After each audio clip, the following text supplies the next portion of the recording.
Hey, good to see some of you. Some more people will be coming in, hopefully. This is our last class of the year. This is the 99th class that we've had. So the first class next year will be the 100th. So that will be time for celebration. So we're going to begin, as always, as usual, with some prayers and meditation.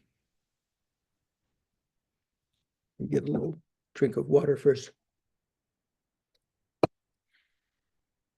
Sangye churang soki chognam la jangchu badu dagni kapsu chi dagi chunyen ki pe sognam ki drola penche sangye drupa shok. I go for refuge until I am enlightened to the Buddha, the Dharma, and the Supreme Assembly through the collections I create through listening to the Dharma. May I become a Buddha in order to benefit migrating beings. Sangye chodang soki chognam la changchu badu dagni kapsu chi dagi chunyen gipe sognam ki drola penche sangye drupasho. To create some merit for successfully listening to the teachings and also to request the teachings to be given, we offer a mandala. By offering this ground anointed with perfume and strewn with flowers, adorned with Mount Meru, the four continents, the sun and moon, all visualized as a Buddha realm, transformed into a Buddha realm, may all migrators enjoy the pure realm. O holy and perfect pure Lama, from the clouds of compassion that form in the skies of your Dharmakaya wisdom, please release a rain of vast and profound Dharma, precisely in accordance with the needs of those to be subdued, those to be trained. Chitar Sampe Dulje. Dulja means duo. Usually, when we talk about Vinaya, it's dulwa, so it means to be subdued or to be. Here it's translated as trained. Idam gururana mandalakam niryatayami. Okay, good to see you. Hi, David's joined us. Don is back with the living. Suvash is here. Mikhail and Karen. Hi, guys. So we're going to begin with a little meditation. Paul is also joining us. So sit comfortably with your spine erect in the, if you can, the 7 or 8 postures of Vairochana.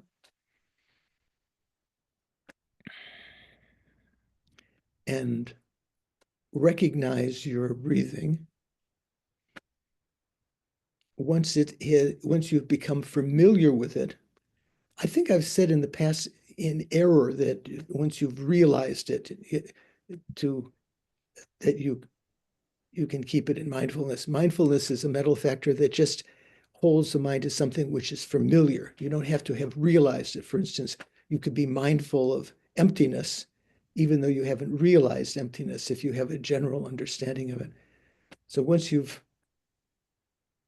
watched the breathing, become familiar with it, then try to hold it with the mental factor mindfulness to the exclusion of all other thoughts. Don't multitask with your mind.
use the mental factor of introspection to watch if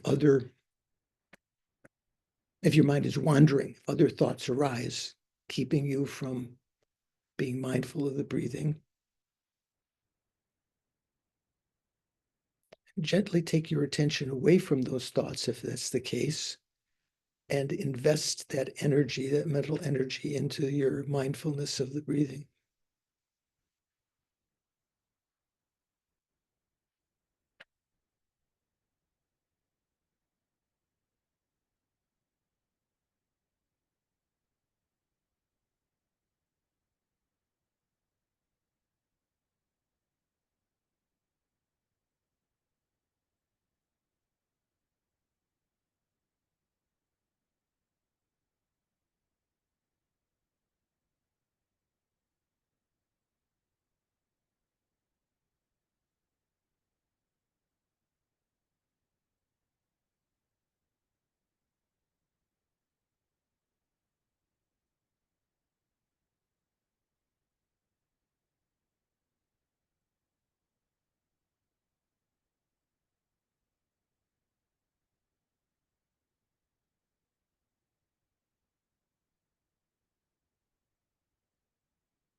And relaxing your body further, relaxing your mind, remembering you don't have to think about anything else now. Place your attention on the more subtle, much more subtle object of your mental consciousness that you can recognize through its content, as the mental consciousness itself is very subtle, of clear light nature. At first, we can infer it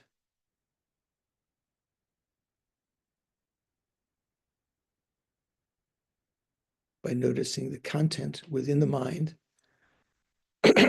which would not be able to be there unless the mind had no resistance to the arisal of mental events, thoughts, and so forth.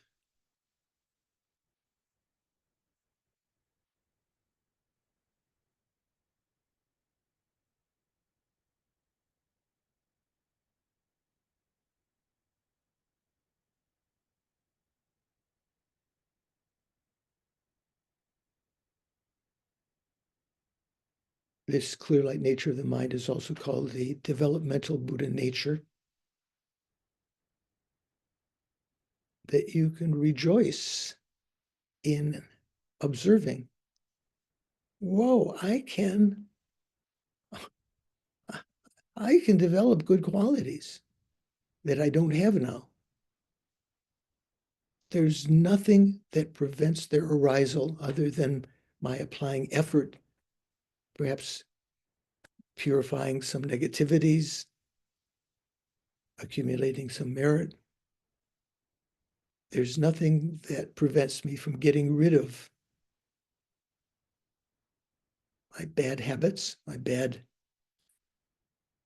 familiarized states of mind, my anger, my pride, my attachment, my wish for the happiness of this lifetime alone.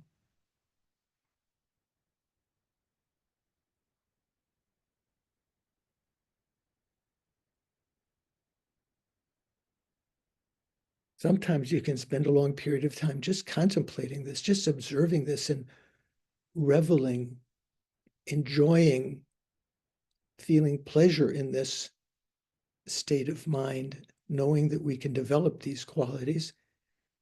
And the fact that we can develop them The fact that we can notice that now is due to what the Buddha called an auspicious moment, our life of leisure and endowment that we have for this short time now, this short life now,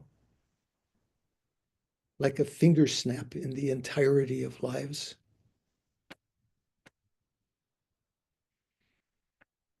When, due to these conditions, having met the Dharma existing in a realizable form, the Buddha having turned the wheel of Dharma, not being born in the unfree states, such as the lower realms or other states that don't allow us to practice the Dharma.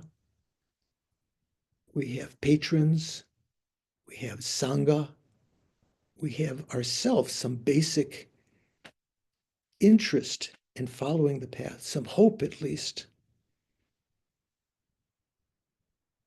of solving our angst, our problems in a fundamental sense. Lord Buddha said in many, many sutras, the rarity of this event, what a shame it would be to waste it on simply the happiness of this lifetime alone. That's not to say that we don't want to have happiness, that we don't need happiness, that we don't need companionship or love and so forth. But the Bodhisattva's main aim is to be able to benefit other sentient beings.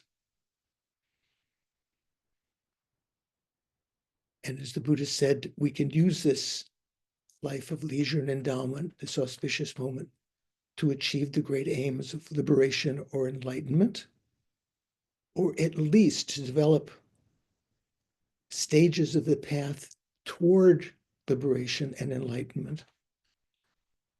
But especially for disciples of sharp intellect, the Buddha advised not to be satisfied with his lesser vehicle teachings alone, that they should strive for the Mahayana, the great vehicle that can lead themselves and all other living beings to the great goal, the Maha goal of Bodhi, enlightenment, not simply nirvana. And having heard that and found interest in achieving that, seeing that the achievement of enlightenment depends on the accumulation of merit and wisdom,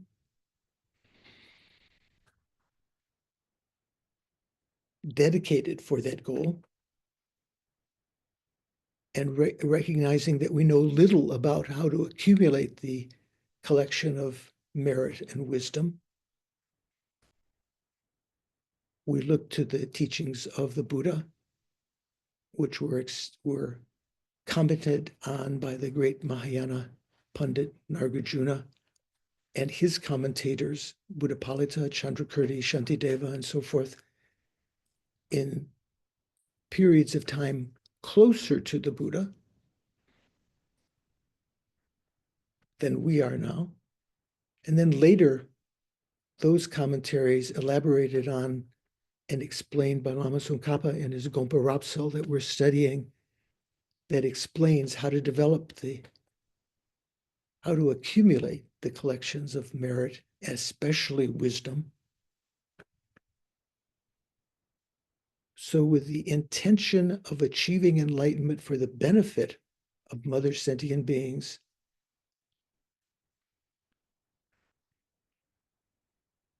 vast as space,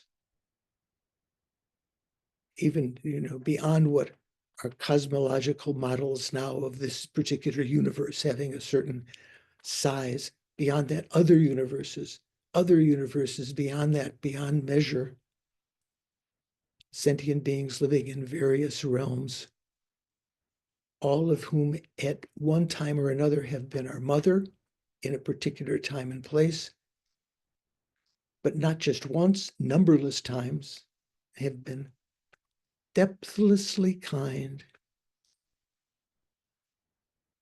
Think of the kindest experiences that we've had this lifetime.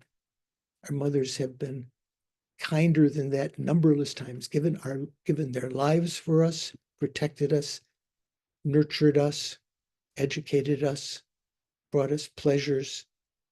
Even at the time, we as recalcitrant children might have resented their their suggestions, their hopes for us.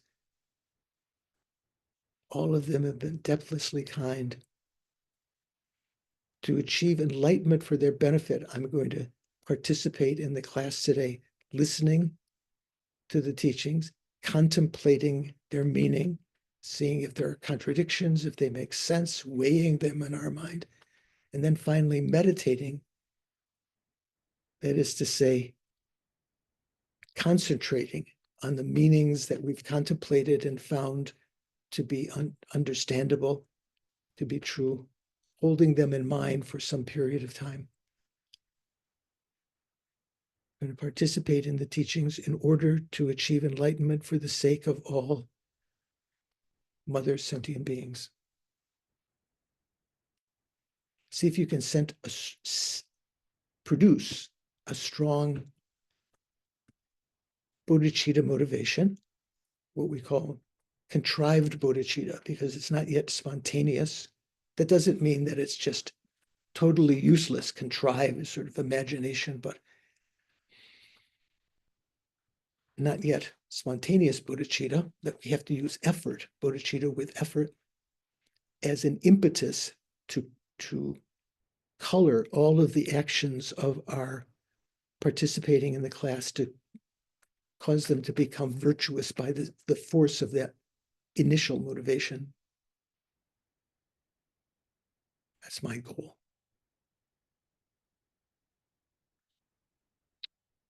Okay. So bring your attention back to the present. Good to see you. Hi, John joined us, Shanka, Richard, Anna is here. Good to see you all. I'm going to kind of be in listening mode today. I have this bad headache, Okay. so don't ask me any questions, please. Okay. I'll ask others. Thank I'll you. ask others to be your surrogate. Okay. Okay, good to see you all.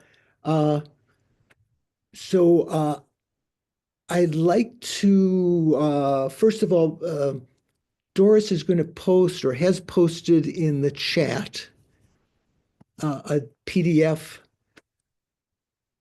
if you can see that, because we talked about this before. Brother Suvash requested me to make, I think he called it a cheat sheet or something like that, on about the coarse and subtle afflictions and the meaning of acquired and innate afflictions. So here it is. It was also requested by our dear friend Poon King, who listens to our course every week in Singapore, but because there it's about 12 hours difference, it's about, what is it, like about 1:30 in the morning there, or 2 o'clock in the morning there. So she always listens to the Zoom recordings or the YouTube recordings, but she follows very assiduously. And she said, please, please, please, with many folded hand emojis. She wanted to have this sheet.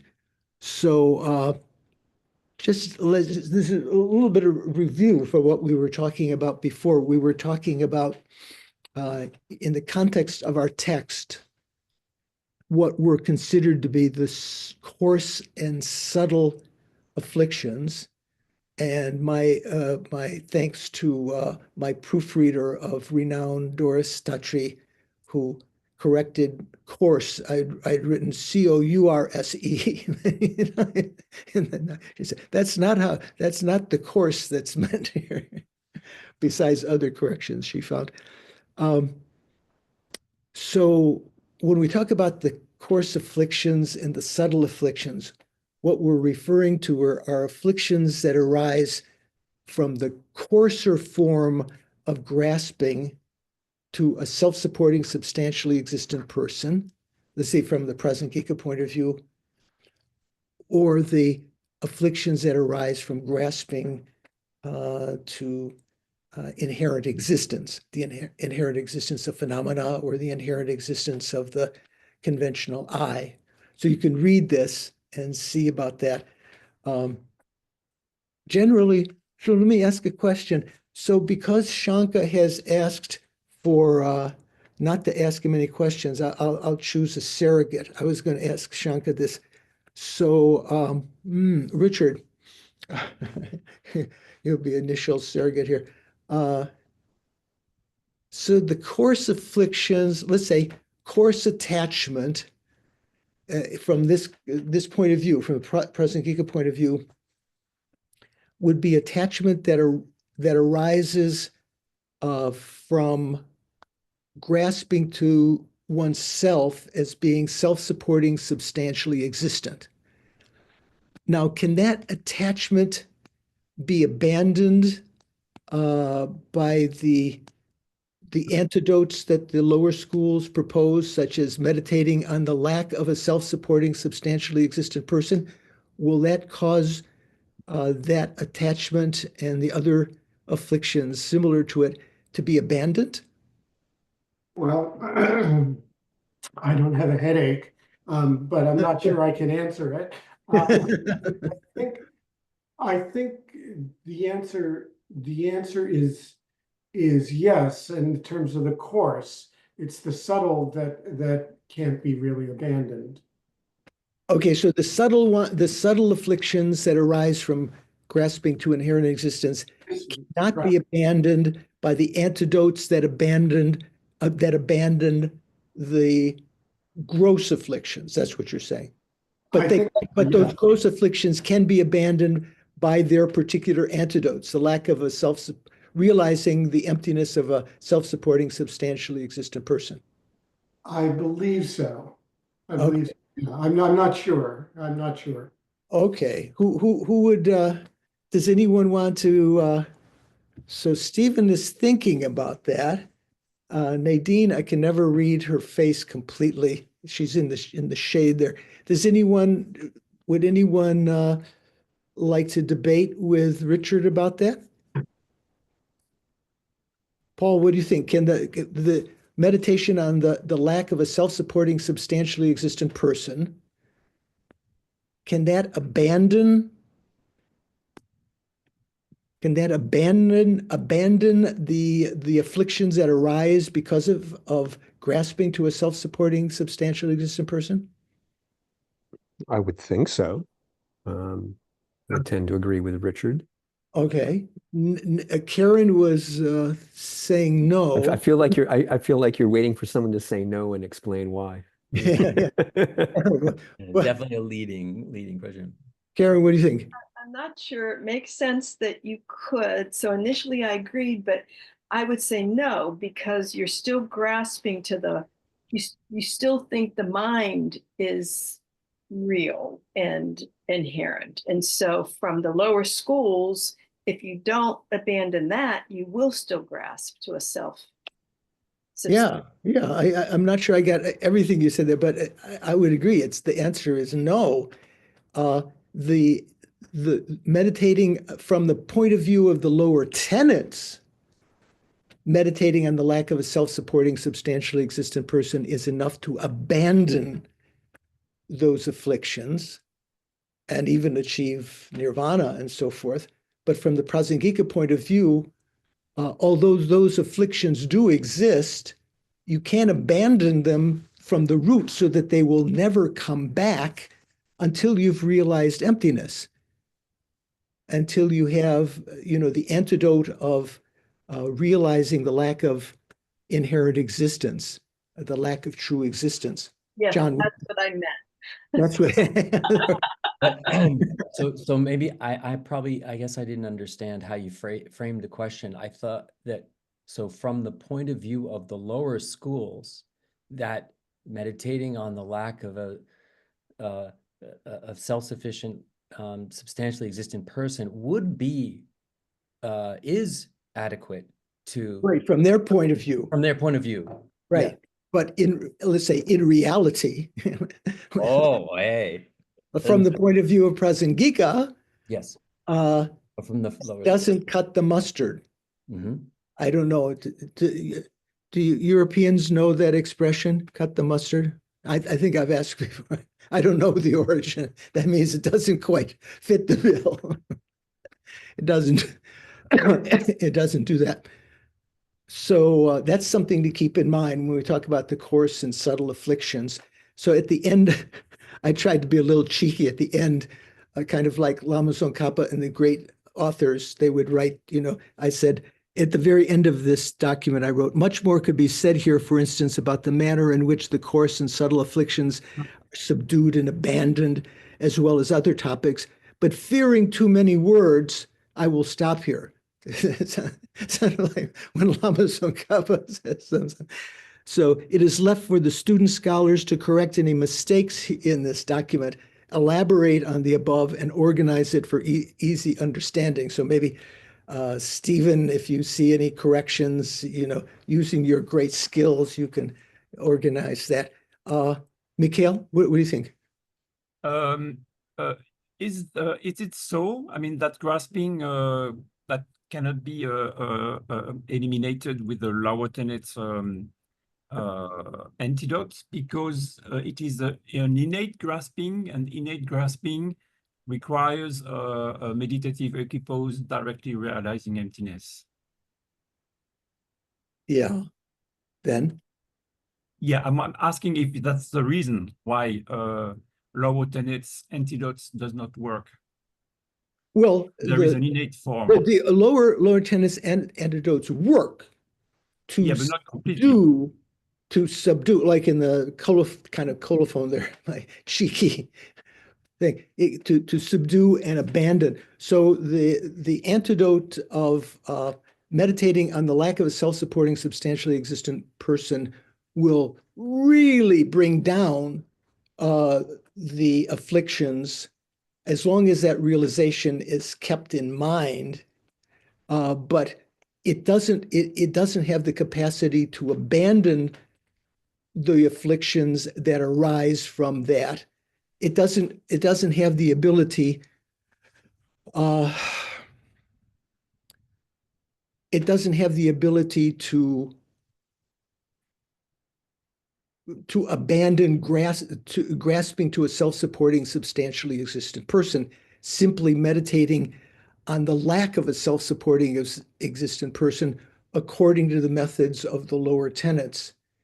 If you meditated on the emptiness of a self-supporting, substantially existent person, that could, you would be meditating on emptiness, and that once you'd realize emptiness directly, once you do realize emptiness directly, you abandon all of the acquired grasping, including the acquired grasping to a self-supporting, substantially existent person. And then on the path of meditation, when you continue meditating on emptiness, have direct realization of emptiness, you are continuing to abandon the innate afflictions of the path, to be abandoned on the path of meditation, including, say, the innate grasping to a self-supporting, substantially existent person. Okay, and then in the second part of that, it talks about the acquired and innate afflictions. And I think that's pretty clear.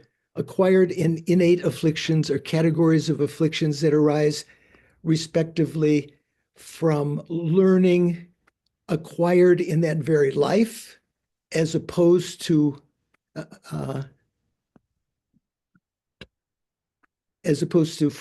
arising from seeds deposited in former lives that are present innately at birth, sort of like ingrained. Like when we talk about acquired and innate positive qualities, not just afflictions, but in this context it's afflictions, but we talked about innate wisdom. If you hopefully, from having familiarized yourself now with wisdom during your studies this lifetime, the Mahayana wisdom of emptiness and so forth, in future lifetimes, even if you haven't realized it now, you will be the prototype ideal disciple that when we hear about emptiness, our interest is increased.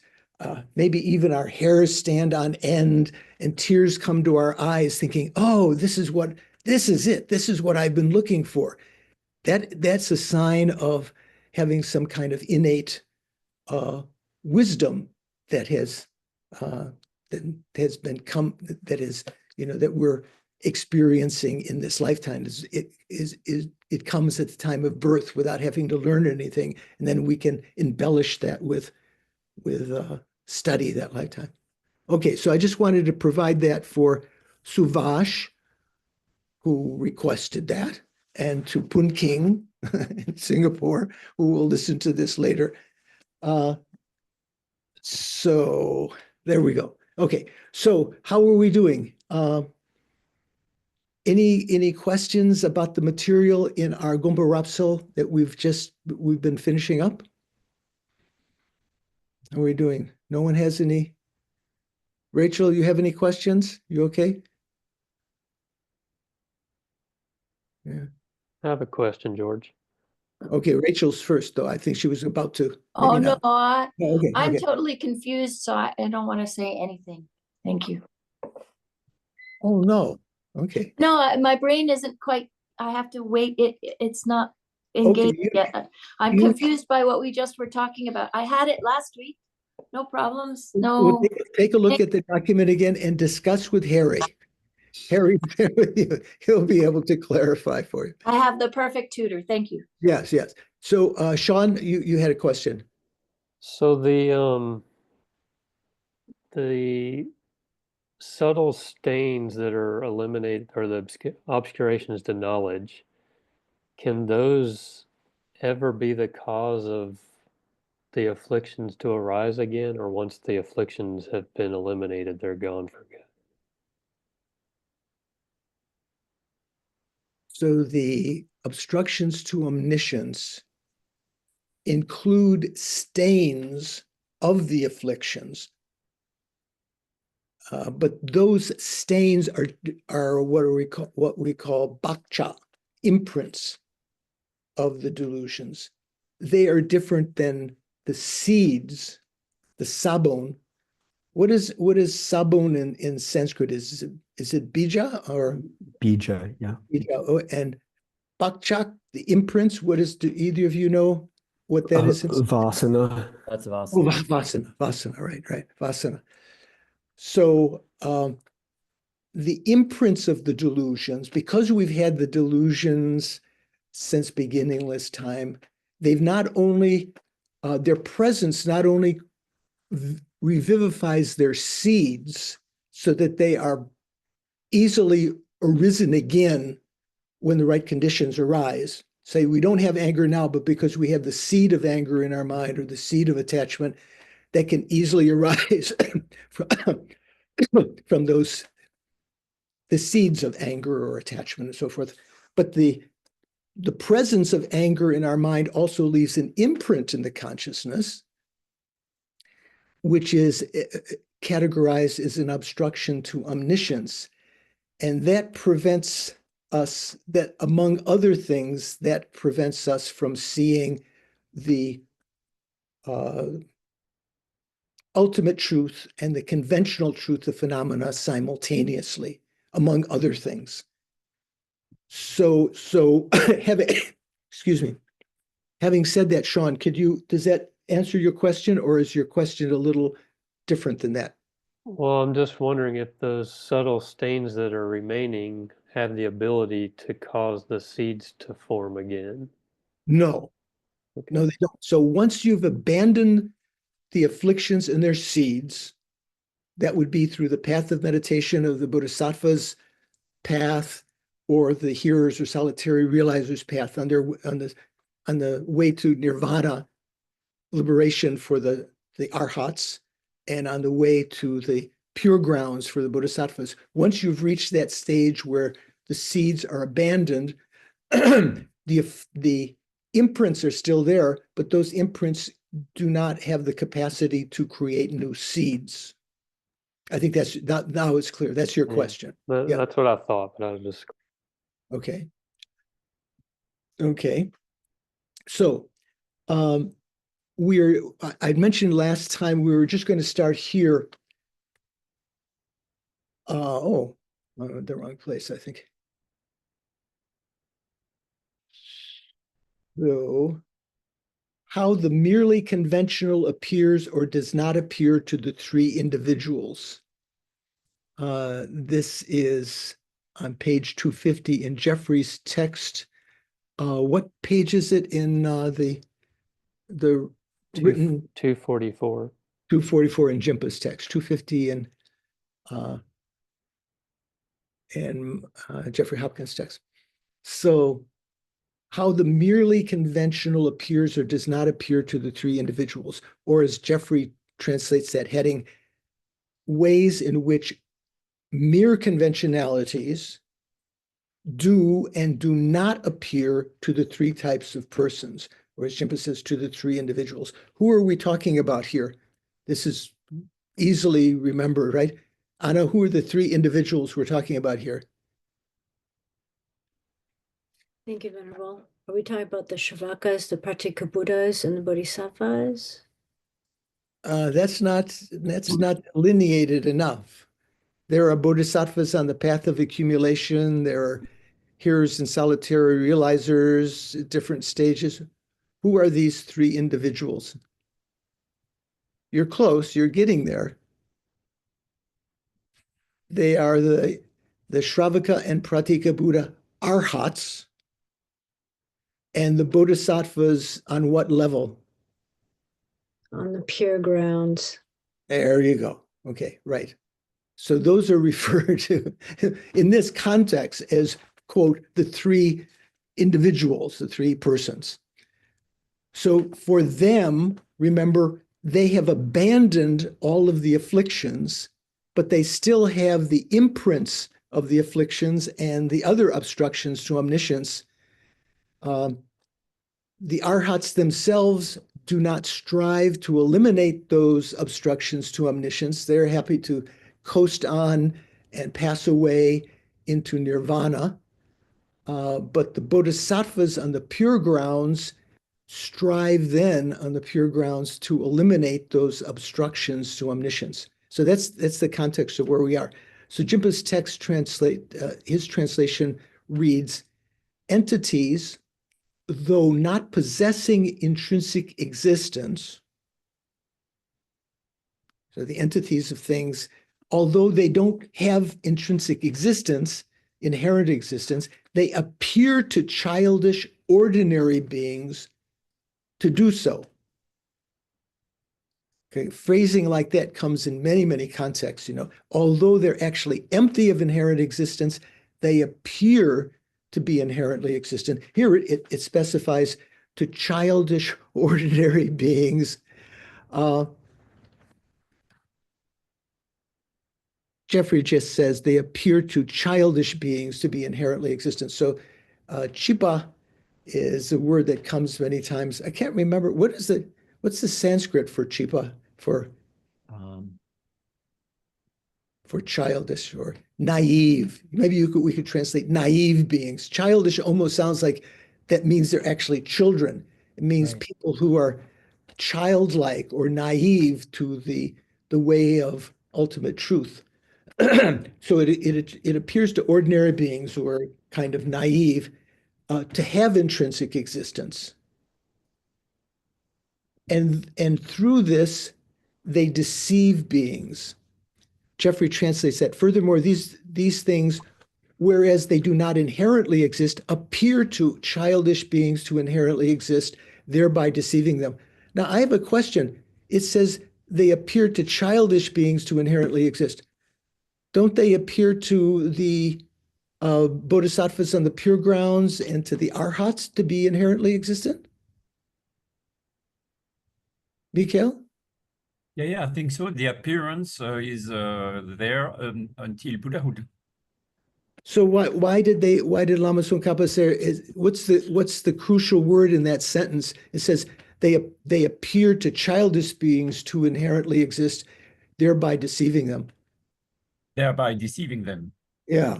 So the bodhisattvas on the pure grounds and the arhats are not deceived by these appearances of inherent existence. That's the crucial point. They still, in post-meditation, they're still appearing to these beings, the three beings. Okay, so Jimpa's translation continues. In contrast, for the three classes of persons referred to above, okay, we know who these are, the three classes of beings, the Shravaka, Pratika, Buddha, Arhats, and the Bodhisattvas on the pure grounds.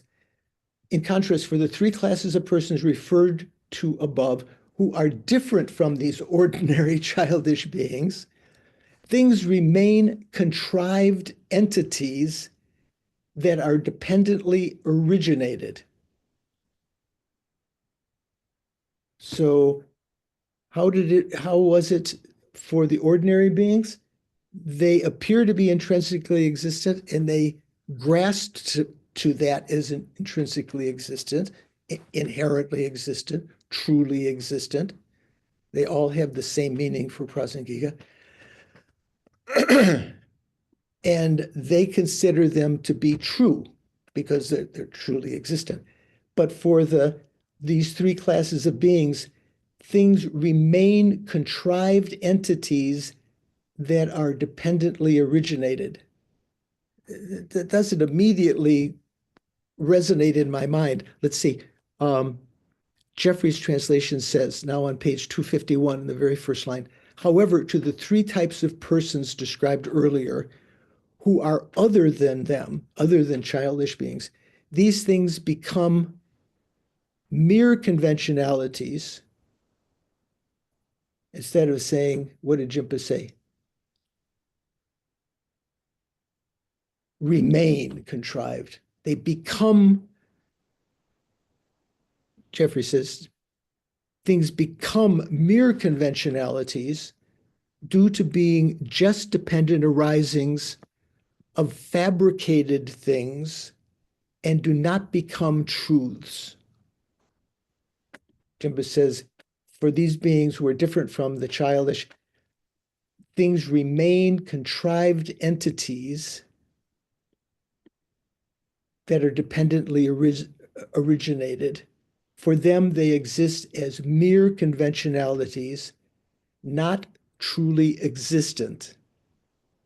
So the word existent doesn't appear in the Tibetan. Jeffrey has it a little bit better. And do not become truths.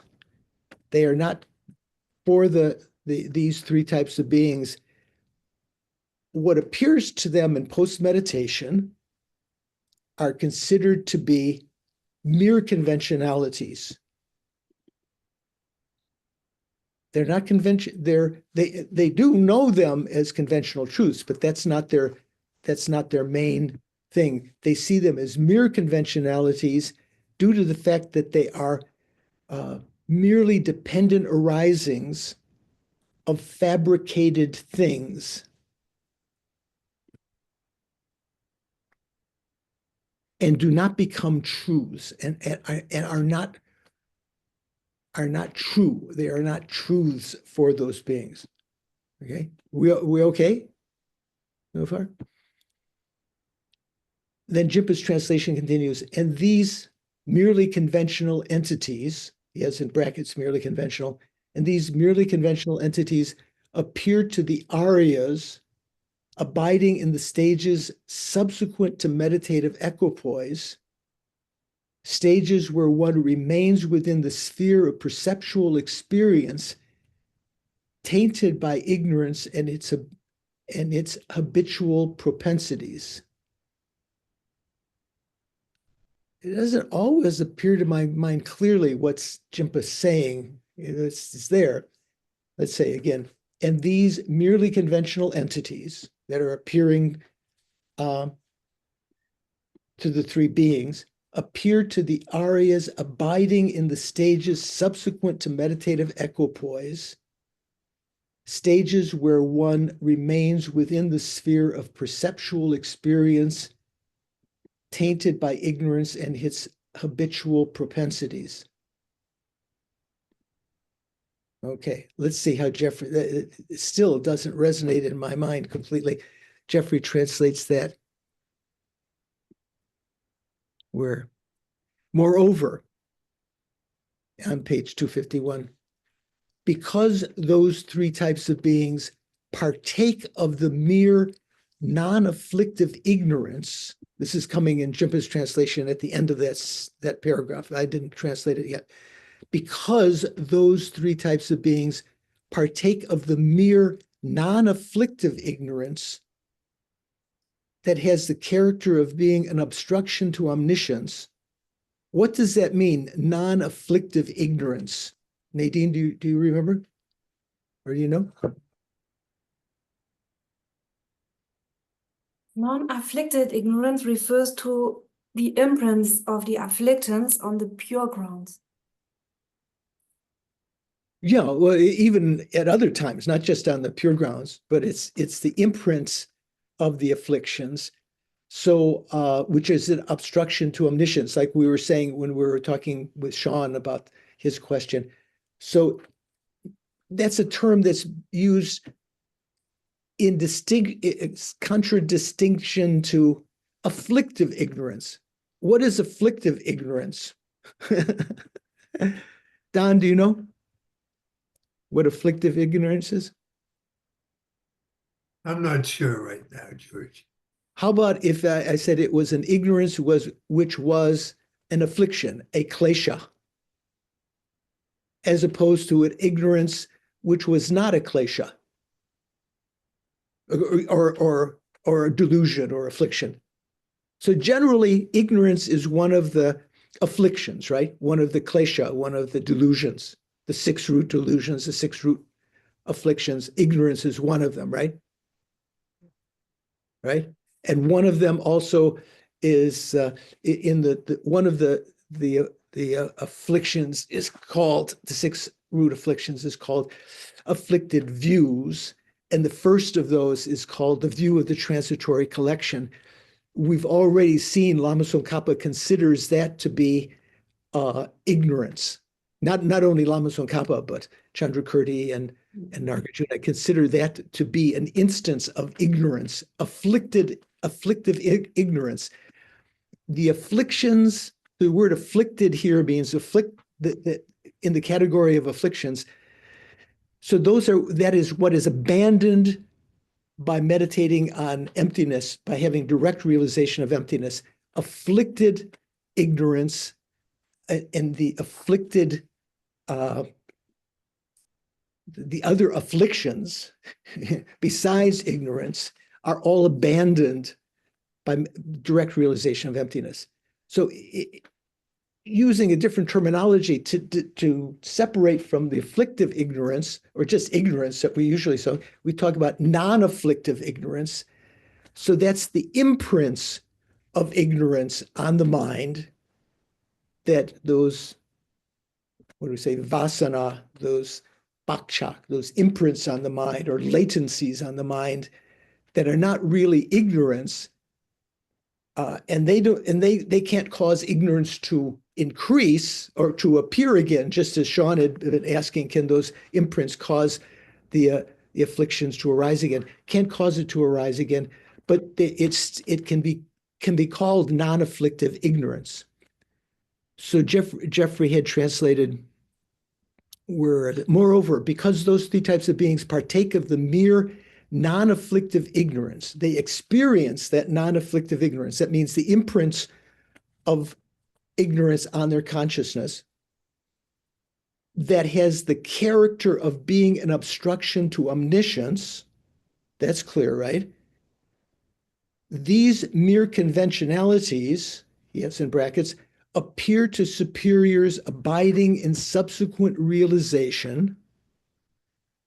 That is to say, what is subsequent realization is, in Tibetan we say jetop. So that means the period of their existence which is not in meditative equipoise, on emptiness. So that's when they have attainments. That's top, the top period, the attainment period. In post meditation, post attainment, J-top, everything appears to be to them again. All conventionalities appear to them again, and they appear inexorably to beings other than Buddha as being inherently existent. That's what it's saying. They do not, moreover, because these three types of beings partake of the mere non-afflictive ignorance, that means they have that in their continuum that has a character of being an obstruction to omniscience. These mere conventionalities appear to superiors abiding in subsequent realization, that is, outside of meditative equipoise directly realizing emptiness, which has objects of activity that are involved with appearances polluted by ignorance and its predispositions. They do not appear to superiors abiding in meditative equipoise. What do not appear? These conventionalities do not appear to superiors, Arya beings, who are in meditative equipoise, abiding in meditative equipoise, who have dominion, who have power over the object of activity. That is to say, in this case, the object of activity, the object that they're investigating here is emptiness. The object that they're experiencing is emptiness. They have power over emptiness that has no appearance polluted by ignorance and the predispositions of ignorance. A lot of words. Louise, does it make sense? Need some digesting. You need I some, need to think. yeah. And it does, but it's too many words. Yeah. When I was in England, there was we'd always have these McVitie's digestive biscuits. Actually, they're from, I think it was from India. When I was in India, that was so satisfying. So you need some digestive biscuits. Here, they're very expensive. I've had them. They're very good. Yeah. Thanks for that comment, Shankar. My headache went away for that brief moment when you mentioned it. Okay, yeah. Snehi, what do you think? I also love digestive biscuits, and they also come in dark chocolate and milk chocolate and plain, which are really good. And now they even come as thins. You get digestive thin biscuits. Yeah. Okay. But actually, I did have a question. Yes. Venerable George.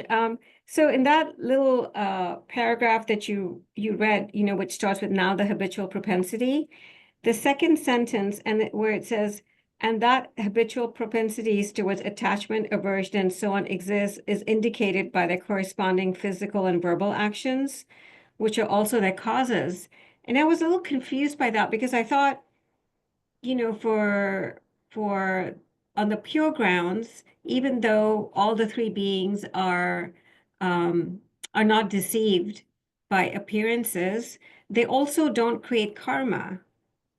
So first of all, it's only the bodhisattvas who are on the pure grounds. The arhats. Yeah. So okay. So you thought that on those grounds they don't create karma. Afflicted karma or any karma. They don't produce afflictive karma. That's right. Because they don't have afflictions. So what does that mean? When you produce karma, that means the mental factor what is it? Volition. Intention, sempa, moves the mind, and depending on what's present in the mind, that creates karma. Because there's no longer afflictions present in the mind, it doesn't produce afflictive karma. But because there are virtuous mental factors there, it can produce virtuous karma. It can create merit. And that's what the bodhisattvas strive for among, to increase their collection of merit and their collection of wisdom there. So that's what I was so confused by, because you know, when it says these habitual propensities towards attachment, aversion, and so on exist, is indicated by their corresponding physical and verbal actions, which are also their causes. Okay, so that's coming. We haven't read that section yet. Oh, sorry. Yeah, but let's pay attention to that when we come to it. So, Okay. Sean, do you have something just about this section? I'm just wondering if it's the realization of emptiness that is what's eliminating the seeds of afflictive emotions. What practice is it that's eliminating the obscurations to knowledge? It is a combination of meditating on emptiness conjoined with the existence of bodhicitta in your mind stream. So, although the hearers and solitary realizer arhats can continue meditating on emptiness because they don't have bodhicitta in their mind stream, that alone is not sufficient to abandon the obstructions to omniscience. Just the meditation on emptiness. It has to be conjoined with bodhicitta. A little bit, I like to think of it as like bodhicitta is like the scouring powder, and the meditation on emptiness is like the cloth.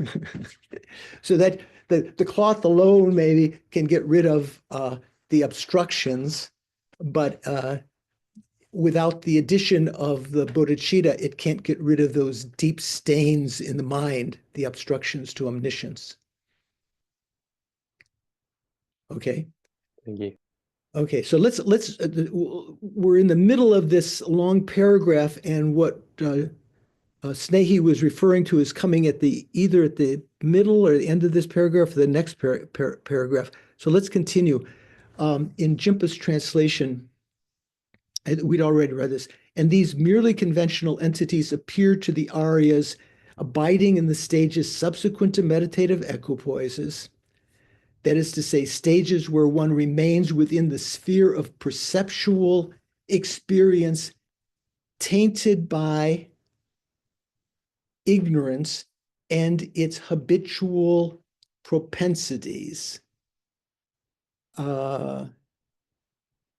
Jeffrey said, well, let's finish that paragraph.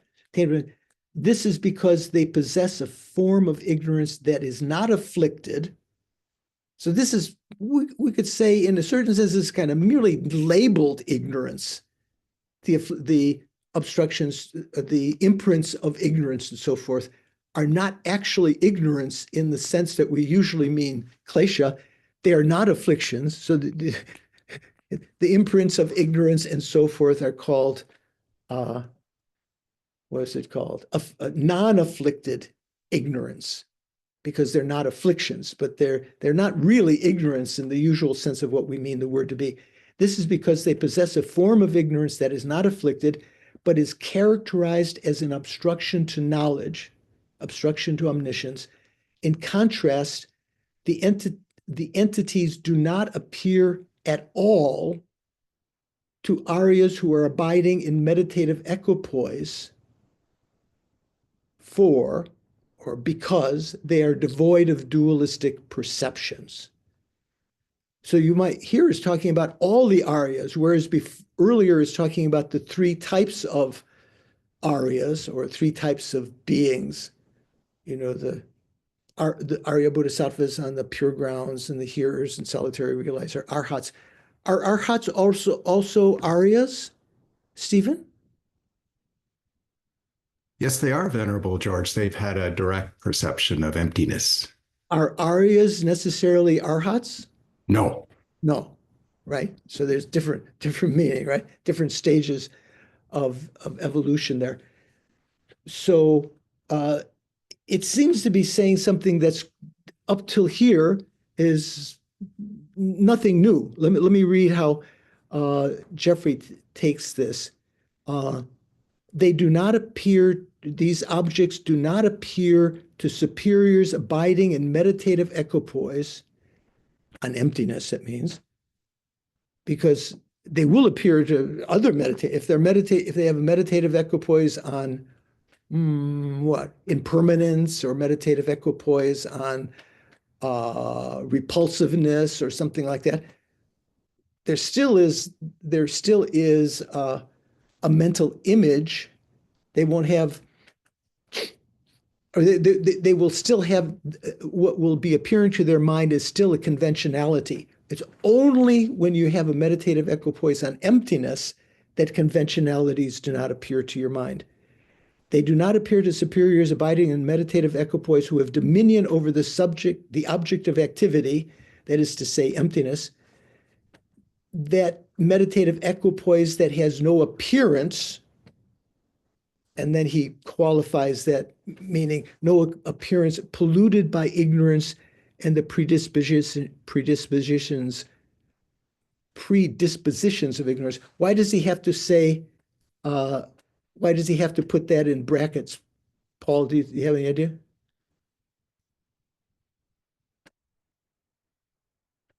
Otherwise, it says that has no appearance. Right. Is there appearance to the meditative equipoise directly realizing emptiness? No. I mean, doesn't emptiness appear? I mean, emptiness, but yeah, but I mean, Right. emptiness would, but yeah. Yeah, I think that's why as a mere negation, sure. So, but for the lower tenets, that mere negation would not be something you had a direct experience of. It's something you would have an implicit or indirect realization. But for the present, that is a direct realization. So the emptiness appears to that mind and is realized by that mind. That's why he says that has no appearance, polluted by ignorance and the predispositions of ignorance. Okay, it has, okay. So then we're getting closer to the section that Snehi was asking about. Go on, John. Question, sorry to hold it up, but what does he mean by predispositions of ignorance there? So that's another way that he is, where is he talking about? It's just the very last thing in that paragraph. Abiding.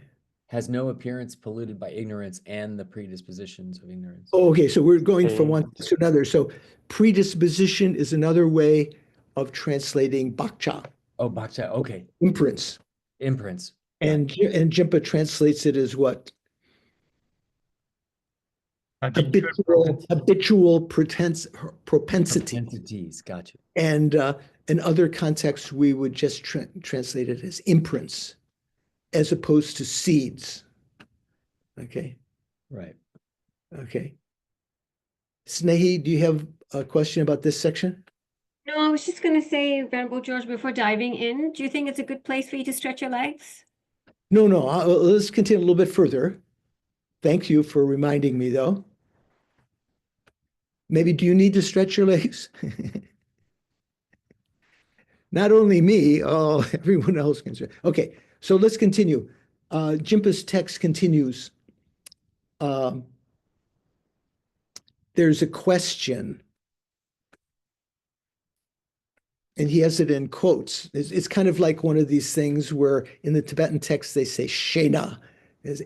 In other words, if someone were to say, or in other words, in some context, they translate it as qualm, in brackets. Like here's something. How does one define obscuration to knowledge? The obstructions to omniscience. How does one define that? According to this Chandrakirti tradition, then. Or Jeffrey says, what does this system take to be the obstructions to omniscience? The word Chandrakirti doesn't appear in the Tibetan. That's Jimpa's adding that, even though he doesn't put it in brackets. What does this system take to be the obstructions to omniscience? In this regard, Jimpa's text translation says, the commentary says, so that means Chandrakirti's auto-commentary. Jimpa's translation says, now the habitual propensities, or as Jeffrey says, the predispositions of ignorance. Jimpa says, now the habitual propensity toward ignorance, or Jeffrey says, predispositions of ignorance. We could just say the imprints of ignorance. Now, the imprints of ignorance constitute the imprints of ignorance. I have plural on imprints. constitute I'm trying to figure out whether it needs an S there. Constitutes the obstacle to thorough comprehension of the object of knowledge. Yeah. Jeffrey says, concerning that, the predispositions of ignorance, the imprints of ignorance, are obstacles to thoroughly distinguishing all objects of knowledge. And then he has in brackets simultaneously. So Jimpa's translation leaves off that subtlety of interpretation of what Chandrakirti is saying there. It's talking about the simultaneous perception of all phenomena. So generally in the Hinayana tenets, definitely it's said that the Buddha does not realize, even though the Buddha's mind is omniscient, he or she doesn't realize all phenomena simultaneously. It kind of like has access to everything, but has to go from one thing to another, right? For the Mahayana, the Buddha's mind realizes all phenomena simultaneously. And that kind of is clarified in Tantra when we talk about the subtle mind and subtle wind. The subtle mind and subtle wind pervade all phenomena, all the realms, everything. And the wind is there, so the Buddha's body is there simultaneously. It doesn't have to move from here to there. It's there immediately if you invoke the Buddha. And the mind is there. So it knows everything simultaneously. It doesn't have to sort of move from one thing to another. Okay, so Jimpa says, now the habitual propensity toward ignorance constitutes the obstacle to thorough comprehension of the object of knowledge. And the implication is simultaneously. And that habitual propensities toward attachment, aversion, and so on exist. And the fact that habitual propensities toward attachment, aversion, and so on exist is indicated by their corresponding physical and verbal actions, which are also their causes. Does that make sense? Not once you read Jeffrey's. Okay, so yeah, let's read Jeffrey's. Existent predispositions of desire and so forth are also causes of such acts of body and speech. The predispositions of ignorance and also of desire and so forth. So in other words, not only does ignorance leave imprints in the consciousness, all the other afflictions leave imprints in consciousness. But as we talked earlier when Sean was asking a question, those imprints don't have the ability to cause the afflictions to arise again, but they do have some ability to do things. The predispositions, existent predispositions of desire and so forth are also causes of such acts of body and speech. When he says such acts, I guess that's referring in his commentary to something he talked about previously. Existent predispositions of desire and so forth are also causes of such acts of body and speech. The predispositions of ignorance and also of desire and so forth are reversed only in knowledge of all aspects and Buddhahood, not for others. This is reading Jeffrey. So knowledge of all aspects is what? Omniscience. Yeah, what is that? What is that in Tibetan? Nampa Tamche Kempa. Nampa Tamche Kempa. Not Nampar, yeah. Nampa Tamche Kempa. So that's the knower of all aspects. So those of you like Doris and Mikhail, I think maybe Nadine, you studied some of the 70 topics and some other courses. So that's in the Prajnaparamita Sutra. That's one of the ways of talking about the omniscient mind, the knower of all aspects. That means the conventional and the ultimate aspects of phenomena, all of them simultaneously. So Jeffrey says, the predispositions of ignorance, the imprints of ignorance, and also the imprints of desire, attachment, and so forth, are reversed. How does Jeffrey? Let me see what the Tibetan, did I put the Tibetan here? Oh, I didn't put the Tibetan. I'm not sure what he means by reversed here. Jimpa says the physical and verbal actions refer to. It's Dokbar Gyur, Venerable George. Overcome, yeah. Okay. So are reversed. The predispositions of ignorance and so forth, and also of desire and so forth, are overcome or reversed only when one has the omniscient mind, the knowledge of all aspects, the omniscient, the Nampa Tamche Kempa, and Buddhahood, not for others. And so I see. So he has in note B there, Nampa Tamche Kempa. Yeah, this is Nampa, not Nampar. Nampa Tamche Kempa. Sarva Kara Jnana. Sarvakara Jnana, yeah. Jnana. Can you pronounce it again? Sarvakara Jnana. I think, John, you tell me, like the Paka Sanskrits like to say Gnana, but right. I think it's a little bit regional. Like in South India, they'll say jnana. It's indistinguishable from a GY. Yeah. Which is also a lot easier to say. Yeah.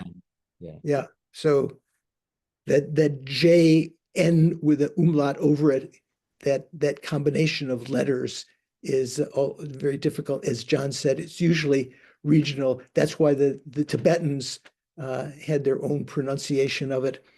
So is there an Arya class? Is there an Arya class you want to join? What did you say, Sean? I thought that was Sean talking. You're muted. Yeah, Sean was talking, but he was muted. The knowledge of all aspects, why are they distinguishing that from Buddhahood?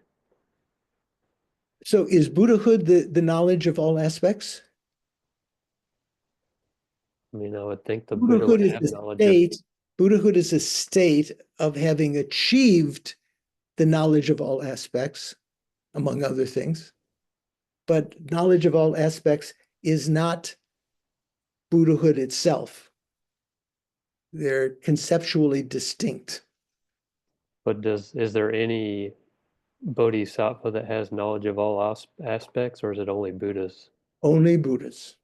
So that's where I don't The really get why Bodhisattva on the very last moment of the 10th bhumi does not have the knowledge of all aspects. It's only when they achieve Buddhahood that that particular quality of mind appears, omniscience. We could say knowledge of all aspects. Another way we can translate it is, I think Kanza translates also sometimes as just omniscience. Okay, knowing omniscience, knowing everything. Okay, so let's go over, where are we? Okay, so that was a quotation from the Basham. So reading Jimpa's translation of it again. Now, the habitual propensity toward ignorance, the imprints of ignorance, constitutes the obstacle to thorough comprehension of the object of knowledge. Maybe you could better, even if you don't put in parentheses, say the objects of knowledge. And that habitual propensity, and the fact that habitual propensities toward attachment, aversion, and so on exist is indicated by their corresponding physical and verbal actions, which are also their causes.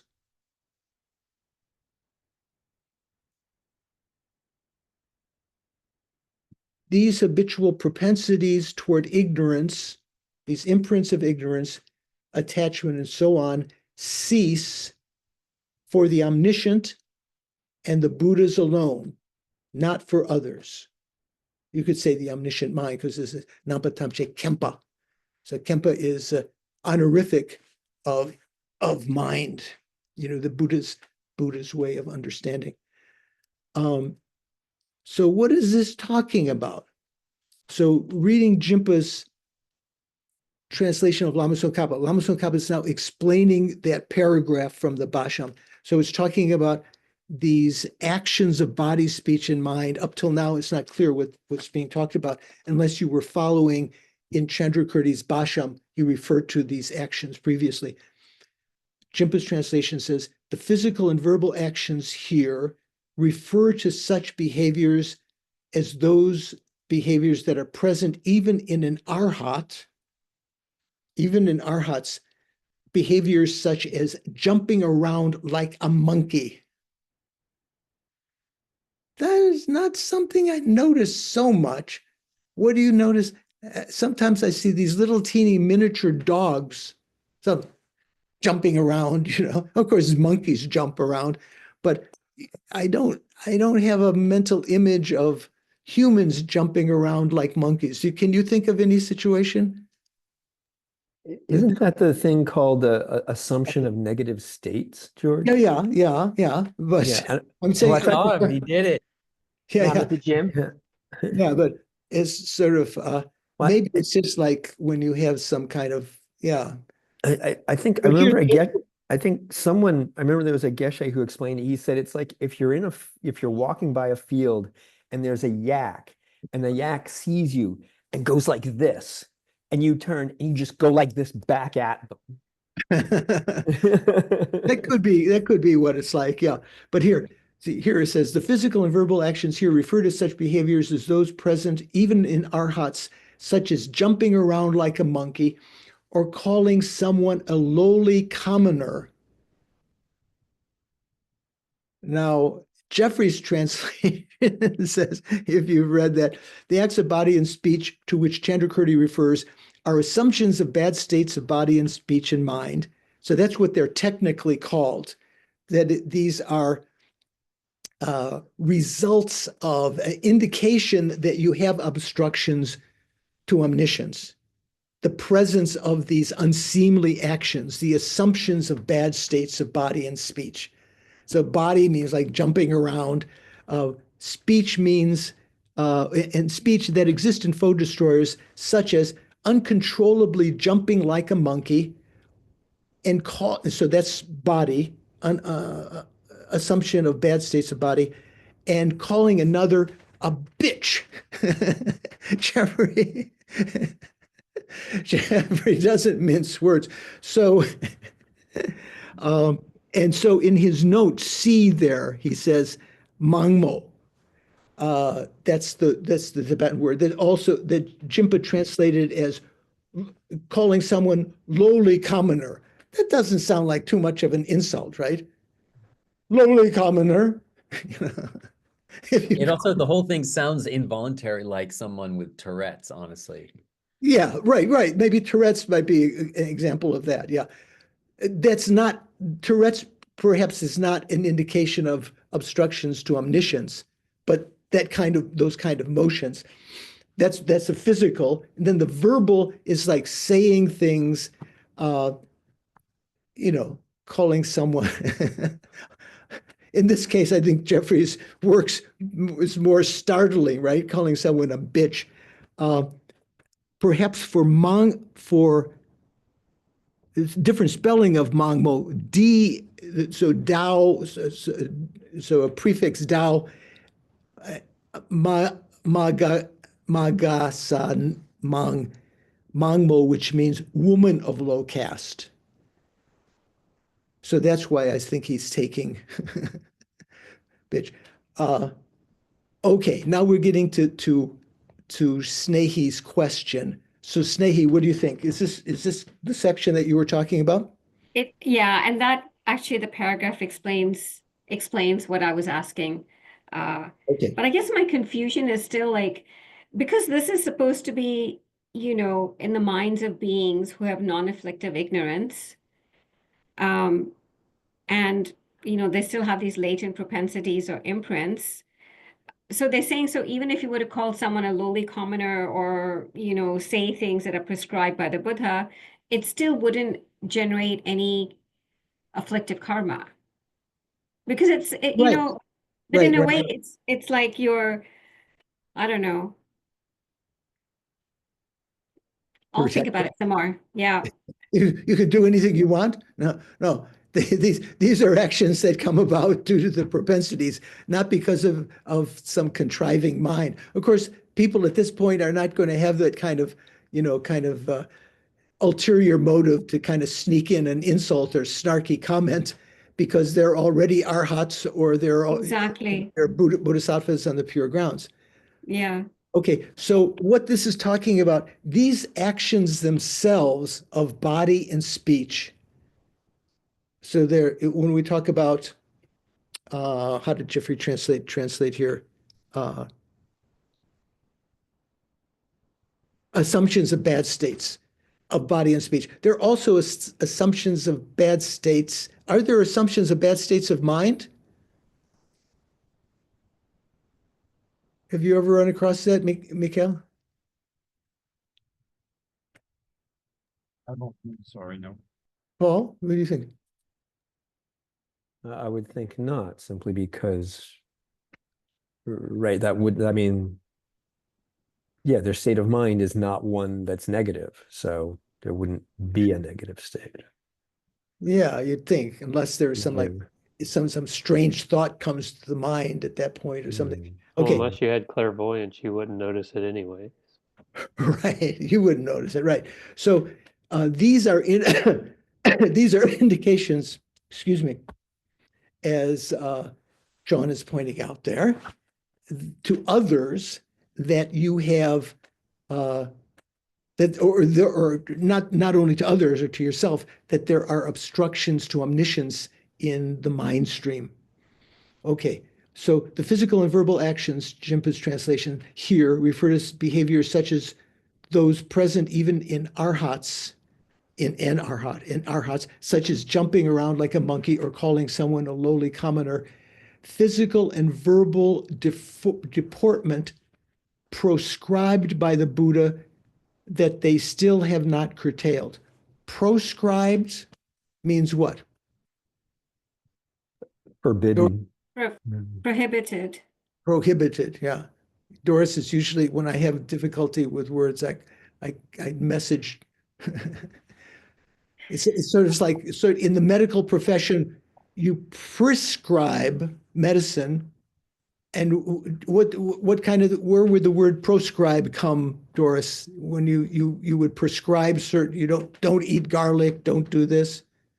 Those would be proscriptions as opposed to prescriptions. Okay, so Jeffrey translates that as saying, although the teacher,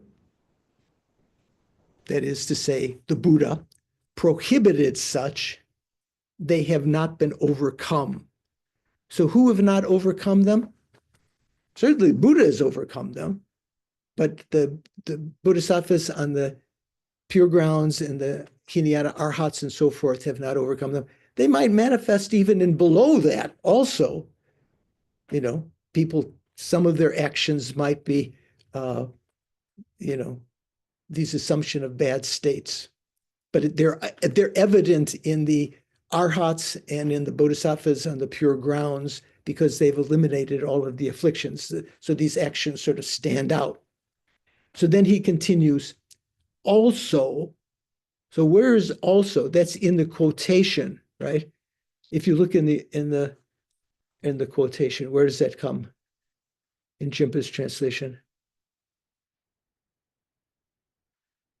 Where is it? Now the visual good is constituted and that habitual potential is version and so on exist indicated by their corresponding physical and verbal actions, which are also their causes.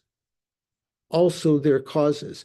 So also indicates that the habitual propensities toward attachment and so on are obstacles to fully comprehending the objects of knowledge as well. Thus, habitual propensities of afflictions are obscurations, obstructions to knowledge, and included within this class of obscurations are all the facets of deluded, dualistic perceptions as well, which are the effects of those habitual propensities. Oh, so many words. So what are we talking about here? This is the section that says how the merely conventional appear or does not appear to the three individuals. And then in particular, this is in regard to this quotation from the Bhasham, which is prefaced by this question, how does one define the obstruction to knowledge, according to Prasangika? So this is talking about the obstructions. How do you define it? So Jeffrey's translation says, in brackets, Chandrakirti's saying also, because we're talking about also, where does it come in his translation? He's specifying in the brackets just after the also. In the brackets, it's pointing to the. Oh, yeah. Also, in the existent predispositions of desire and so forth are also causes of such acts of body, speech, and mind. Thank you, Mikhail. That indicates that the predispositions of desire, which is Jeffrey's translation of generally, you could translate it as desire. Sometimes it means attachment. The predispositions of attachment and so forth are also obstacles to distinguishing all objects of knowledge simultaneously. That is, that they're obstructions to omniscience. Therefore, predispositions, imprints that are established by or deposited by afflictive emotions, the afflictions, are obstructions to omniscience. So what is the important word there is imprints, predispositions. So when you have the delusions, they revivify their own seeds so that and if you get angry, you make the seed of anger even stronger so it'll come up more easily, but you also deposit imprints in the mind that are obstructions to omniscience. Furthermore, Jeffrey's translation says, all factors of mistaken dualistic appearance, which are the fruits of those predispositions, are included in those obstructions to omniscience. All factors of mistaken dualistic appearance. What does that mean, Rachel?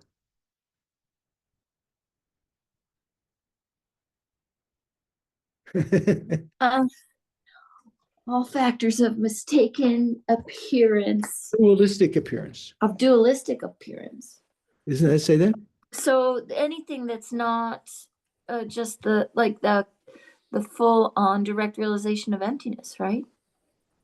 So what is a dualistic appearance? What does that mean? Subject and object are different. So yeah, generally that's one thing that comes to mind. Dualistic appearance has several different meanings. As I've mentioned in other contexts, the word substantial existence has many different meanings in different contexts. Dualistic appearance here means that phenomena are appearing to exist from their own side.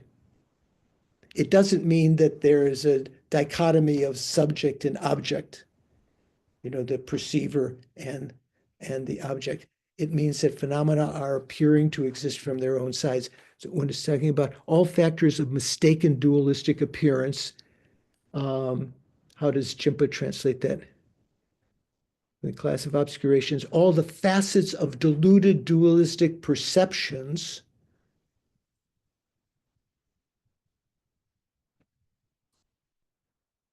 Jeffrey says, all factors of mistaken dualistic appearance.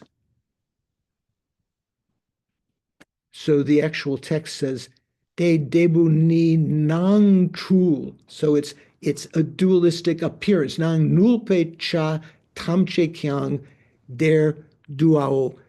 They are also included. So Jeffrey's translation is superior there. It's not talking about Nangwa generally refers to appearance. Sometimes it can mean perception, but all facets of dualistic appearance as well. So what are dualistic appearances? That means the appearance of phenomena is existing from their own side. All those facets, all those factors of mistaken dualistic appearance, that means that phenomena appear to be inherently existent, which are fruits of those predispositions, they are the effects of the predispositions of mind, are included in those obstructions to omniscience. So not only are the predispositions that cause the appearance of inherent existence, not only are the predispositions obstructions to omniscience, also the appearance itself is obstruction to omniscience. Does that make sense? Oh, blank stares.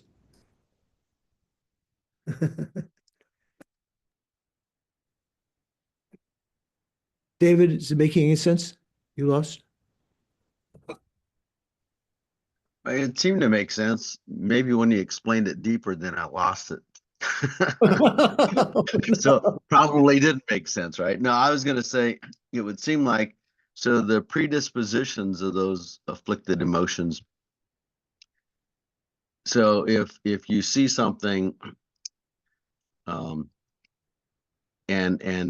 see it as substantially existent, the story that goes along with that, it sounds like that is the fruit that gets deposited, so it strengthens that illusion.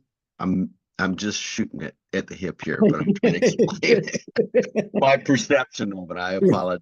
Well, so let me say it again. So here, this section is in answer to this question. How is obstruction to knowledge defined? What's meant by obstruction to omniscience? So there are various subcategories. So included in the obstructions to omniscience are the imprints of ignorance. That's one thing. The imprints of the other afflictions, because ignorance is an affliction, right? The imprints of them, neither of which can cause ignorance nor the afflictions to arise again. Because we're talking about imprints here. Those are considered to be obstructions to omniscience. Then the assumption of, how does Jeffrey, what's the word? Assumption of what?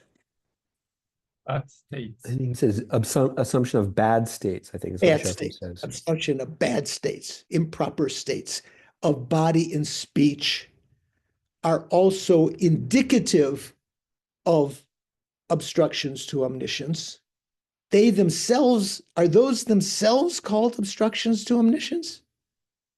Calling someone a bitch or a lowly person or jumping around like a monkey? No, they just tip you off that they might be there. That's an indication that there are predispositions in the mind to do those actions. And then also, in parentheses, as Jeffrey explains what also refers to, also in quote, the existent predispositions of desire and so forth are also causes of such actions of body and speech. So that means that when you recognize those actions of body and speech, there's assumption of bad states, improper states, that indicates that the predispositions exist. Right? That's one thing. And then, what does it say? Therefore, predispositions established by afflictive emotions are obstructions to omniscience. That's one thing. Furthermore, all factors of mistaken dualistic appearance, which are fruits of those predispositions, again, those predispositions of the mind of ignorance and attachment and so forth, all of the afflictions, they lead to assumption of bad states of body and speech. They lead to also the appearance of inherent existence. We've been talking about since the beginning of the course. The appearance of inherent existence arises because of the predispositions of ignorance and the other afflictions. And although the assumption of the bad states of body and speech are themselves not categorized as obstructions to omniscience, in the case of the appearance of true existence, of inherent existence, it says, which are fruits of those predispositions. Furthermore, all factors of mistaken dualistic appearance, means the appearance of true existence, inherent existence, which are fruits of those predispositions, are included in those obstructions to omniscience. That's the meaning also. They're also included. Okay, whereas the assumption of improper states of body and speech are not included in the obstructions of omniscience. They indicate the obstructions of omniscience. The appearance of inherent existence itself, which is a result of the predispositions, is also categorized as an obstruction to omniscience. Does that make sense? Okay, Rachel's giving a Hindi. Yeah, maybe. Richard, is it? Oh, go sorry, ahead. I was just going to say it's 2:37. We're so over time for you to stretch your legs. Oh, yeah. Okay. Everyone may need a pee break also and have some tea. So let's break. I'll keep my microphone on. I'll listen. I'll turn off the video. Keep debating with one another. Okay. So you're going to stop the recording, right? Okay. So we had a little discussion in the break, but it's just to carry on.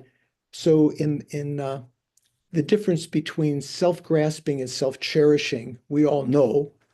Self-grasping is the cause of self-cherishing thought. So in the verse in Lama Chopa, the Guru Puja, that some of you may know, you may do every month when there's Sog offering, or maybe you, you only do once a year or something. I received the teachings from the Dalai Lama, so I do every day the Lama Chopa Puja. There's one verse that says, realizing that this demon of self-cherishing is the cause of all undesired suffering. Bless me to, how does it go? Bless me to begrudge and, hold a grudge against it. And bless me to, how to say? So it's talking at the beginning, it's talking about self-cherishing is the cause of all undesired suffering. But then at the end, it says, please grant me blessings to destroy the demon of self-grasping. So if you analyze that, it sounds contradictory. It's talking about self-cherishing at the beginning. At the end of the stanza, it's talking about self-grasping, because self-grasping is the cause. So once you've reached the state of having destroyed self-grasping, you will overcome the self-cherishing. That's the point of that. Okay, so there's some more, you can investigate this going back over what we talked about before. So let's continue a little bit further here. In Jimpa's translation, then, we just finished that one sentence. So now, I don't know if you'll be able to find this place. It's the middle of the paragraph. It says, in Jimpa's translation of Lama Tsong Khapa, of the two types of habitual propensities toward afflictions.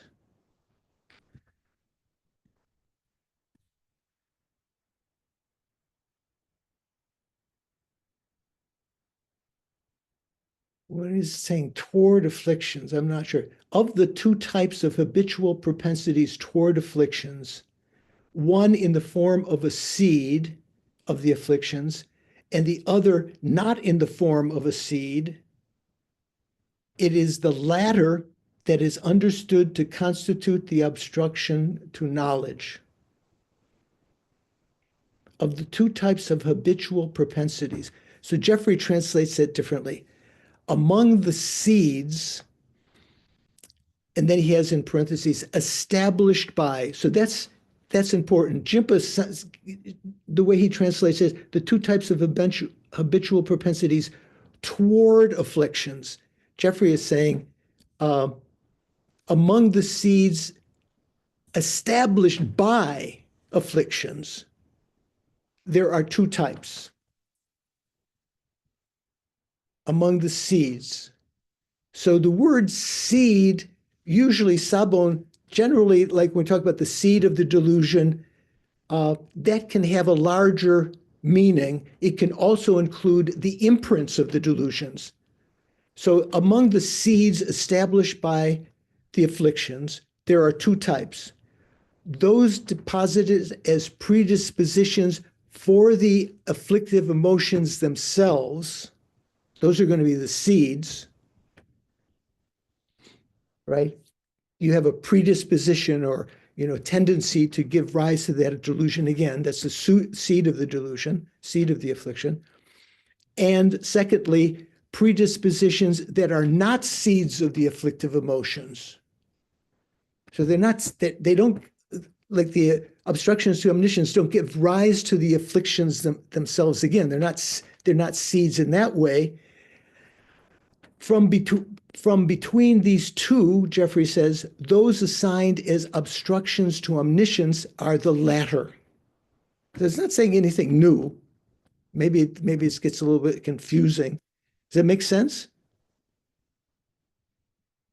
Let me see. Okay. Stevens thinks that he's got it. He's grokked that. Richard, does it make sense? Yeah. Mikhail?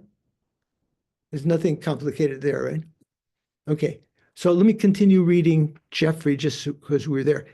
Right after those assigned as obstructions to omniscience are the latter. So those are the imprints of the afflictions. They are the obstructions to omniscience. They are included in the obstructions to omniscience. Through extinguishing all seeds of afflictive emotions, abandoning all of the afflictions, consciousnesses apprehending true existence are not generated. Right? Once you have abandoned all of the afflictions, including self-grasping, consciousnesses that grasp at true existence, here it says apprehending true existence, are not generated. You no longer grasp at phenomena as being truly existent. That's like in the pure ground bodhisattvas and the arhats, Hinayana arhats. Phenomena appear to them as inherently existent, but they don't believe it. They don't grasp at it. They don't assent to that appearance. Whereas everyone else who has not abandoned them have at least a certain amount of grasping at it, a certain amount of, going along with that appearance so that it's actually that way, that it's actually true. Through extinguishing all the seeds of afflictive emotions, consciousnesses apprehending true existence are not generated. But due to being polluted with the predispositions, because of the obstructions to omniscience, awarenesses mistaken with respect to their appearing object are generated. So that means appearances are generated. In what way? He has in brackets, in that their appearing object seems to inherently exist. So it's not saying that the mind believes that, those arhats or bodhisattvas on the pure grounds, they don't believe it, they don't grasp to it, but the appearance in post-meditation, awarenesses mistaken with respect to their appearing objects, in the sense that their appearing objects seem to inherently exist, are generated. So those are called mistaken awarenesses. Remember in low rig, when we talked about mistaken consciousness as opposed to what, controvertible consciousness, like wrong consciousness. This is not a wrong consciousness. It's a mistaken consciousness. Mistaken consciousnesses are consciousnesses or awarenesses that are mistaken with respect to their appearing object. So, Louise, how about conceptual consciousnesses? Are they mistaken consciousnesses necessarily? Can they be unmistaken? Conceptual consciousnesses? Conceptual minds? The maybe I've got this wrong, but I'm thinking of mistaking a rope for snake. Could be mistaken. Oh, or am I no. off Here, topic? here, mistaken was talking about mistaken in the sense of the appearing object seeming to exist inherently. When you're mistaken with respect to your appearing object, that would mean consciousnesses, like say conceptual consciousnesses. What's the appearing object in a conceptual consciousness, Don? Do you know? Inherent existence. Not necessarily. Bodhisattvas and arhats, the bodhisattvas on the pure grounds, the arhats have conceptual consciousnesses still. What's the appearing object to conceptual consciousness is the mental image, right? Right. A meaning generality. Meaning generality. Meaning generality, if you like, the dunshi. So if I have a conception of my mother's face, I have the main appearing object is the mental image. It is said, you can argue the mother's face does appear, even though my mother has passed away many years ago. The main appearing object is the mental image. That's called the appearing object. So you apprehend your mother's face via the mental image, but that is a mistaken consciousness because you're mistaken with respect to the appearing object. That is to say, you're mistaking the appearing object, the meaning generality, the mental image, for the face itself. That's why that's called, all conceptual consciousnesses are mistaken. Even conceptual consciousnesses analyzing emptiness and realizing emptiness.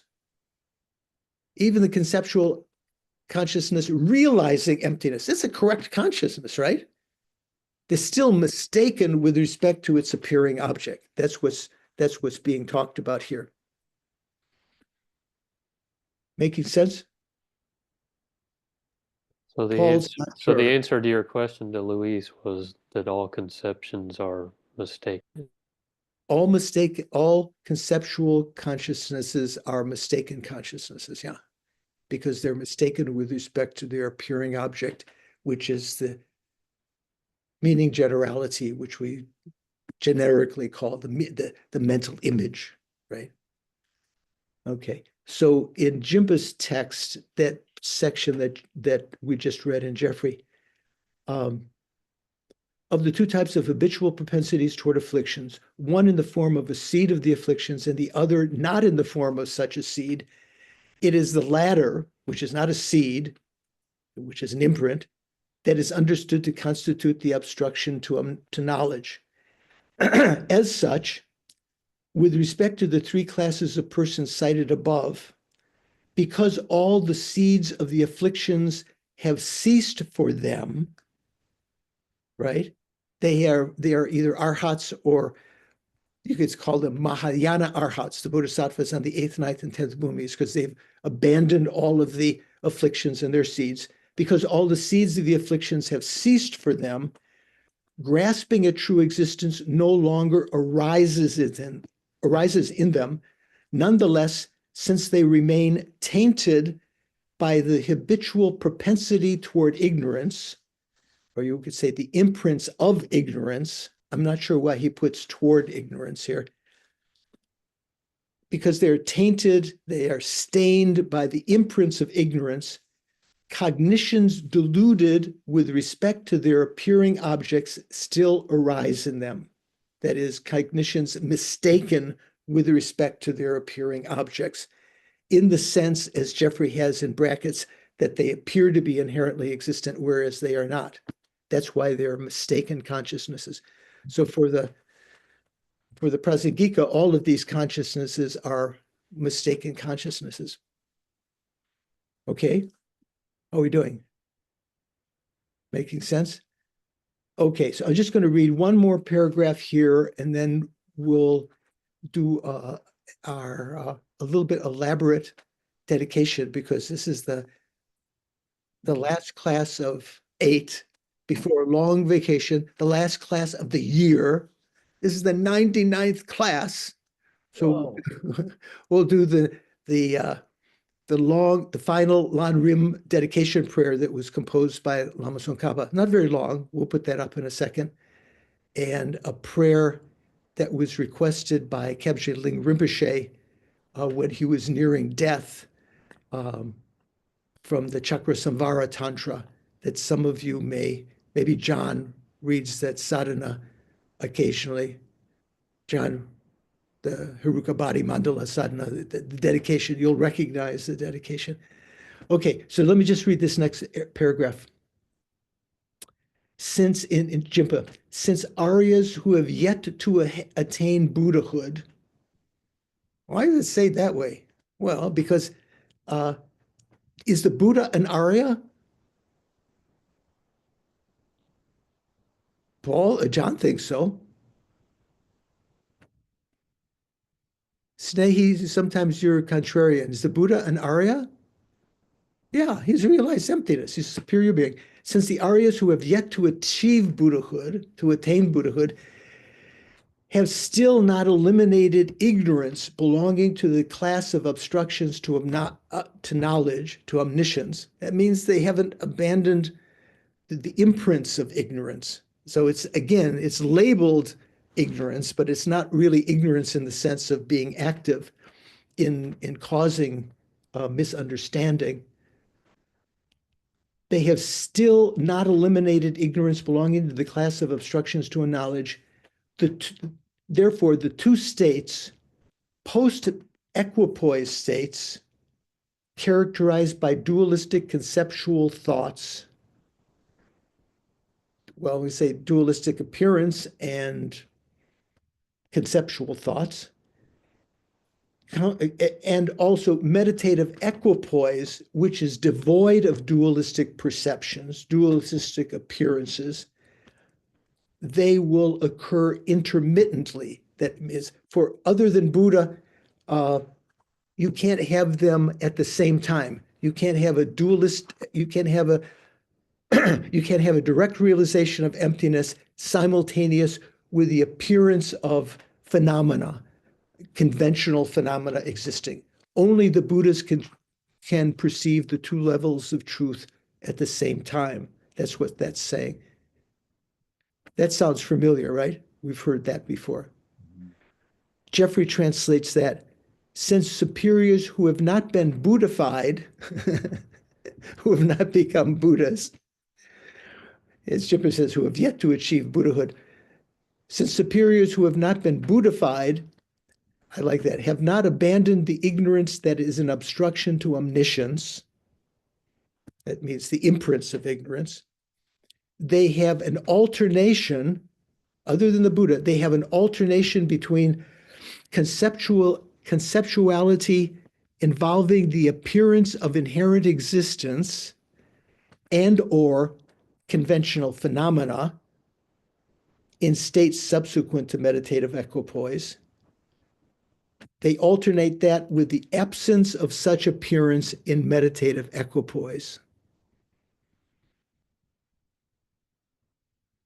Okay. So we'll continue in the new year. I can't remember the exact date in January, a weekend or so. We'll continue. 4th. Was it January 4th? January 4th. Okay. So hopefully your New Year's Eve bender will have been resolved by then. Just joking. Okay. Any questions? How are we doing? Any questions about today? I have one.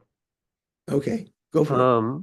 So when you talk about these, they can only do this intermittently. Like when you're doing, if you're meditating on emptiness, but then you allow a seed syllable to arise in that emptiness, is it just a remembering consciousness that's remembering the emptiness when the object appears?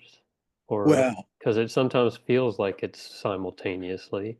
well, if you're meditating on emptiness, are you yourself having a direct realization of emptiness, Sean? I don't want to put you. I would assume probably not, considering all the afflictions that continue to arise. Well, we could judge pretty much our own state in saying that if I had a direct realization of emptiness, that would mean I'm a bodhisattva on the first bhumi. That means I'd already finished the path of accumulation and the path of preparation, during which I had developed spontaneous bodhicitta, single-pointed concentration on emptiness, conjoined with penetrative insight, developed all these clairvoyances, which I'd utilized for eons. It's like to say that suddenly you become an Arya in one session is not realistic. Even if you talk about tantric realizations. So let's say our realizations, if you're practicing the generation stage, it's just an emulation. That's why it's called generation stage, or what's another way of translating it? Creation, sometimes. Creation stage, yeah. You're creating, you're kind of pretending, that you are the deity. You're pretending that you realize emptiness. You're pretending that within the state of emptiness, when the winds move slightly from your meditative, if you were actually meditating in the completion stage of highest yoga tantra, and you had a single pointed concentration on emptiness, when the winds that are the support of that mind move. Now, why would they move? Because the karma to remain in that state has finished. So it's like you're just naturally arising from it. At that point, the movement of the wind is considered to be the support of the conceptual consciousnesses, right? So in the death evolution, when you have the absorption of the white, red, and black appearances, the white appearance, the red increase, the black near attainment, when you have those absorbing, the winds that support the conceptions are absorbing. That's what those three states of mind are indicative of. Then from that black near attainment, it's almost like being unconscious. You enter into the clear light. So if you arose in that clear light state, let's say a person who is about to die from that clear light state, that's when the winds would, the karma to remain in that clear light state to finish, and the winds would begin to move, and you would have conceptual consciousness going into the bardo state and so forth. In the actual meditation state, when you're just thinking about the generation stage, the creation stage, you imagine from the clear light stage that the winds move slightly, and now the syllable hung or pam or tam or whatever a syllable associated with the deity that you're meditating on appears within that emptiness. Because you're already supposedly, at that point, you're emulating omniscience. You're having both perception of emptiness and within emptiness, the appearance of conventional phenomena. And you're in the Sambhogakaya state, ready to help from that syllable palm or whatever, help sentient beings, and so forth. I won't go into any more about that right now. So, any last questions of the year before we have dedication? So, Doris is going to put up the two dedication prayers that we're going to do after the regular dedication. So, Snehi, if you'd like to put up our regular. I think Rachel has a question. Oh, Rachel has a question. Sorry, Rachel. Venerable Sorry. George, I just wanted to ask you to be patient with our totally obscured minds and continue to teach us into the new year, please. Oh, no need to say it. My mind is. Just need to say it. Sorry. My mind is totally obscured. So I'm very patient because I'm trying to create the karma of future lives. Teachers will be patient with me. So yeah, okay. So say if you'd put up the our regular prayers and then afterwards we'll recite And these other. Doris has also sent me the links for the other two prayers, so I can also screen share them. Okay, good. Thank you. Okay. So we created at the beginning, we tried to set a very firm motivation, even it was contrived bodhicitta, which would mean that we were creating merit throughout the session. And if you go down from there, Snehi, to the dedication prayers, there we go. Due to these virtues, so it says gewa dihi. So gewa, virtues, includes both merits, collection of merit, and collection of wisdom. Both are virtuous. Due to these virtues, the collection of merit and wisdom that I have created in this session and in the past, may I quickly become a Guru Buddha and lead all beings, all migrators, without exception, into that very same state. Where it says Dei Sala, it doesn't say enlightened state, into that state. May we can think of this as a dedication also, as a prayer. May the supreme precious bodhicitta, that particular mind generation, that has not arisen in my mind nor in the mind of others, may that bodhicitta arise and grow as a result of these merits. And may that which has arisen in my mind and in the mind of others, that little bit of bodhicitta, not diminish, but increase more and more as a result of these merits.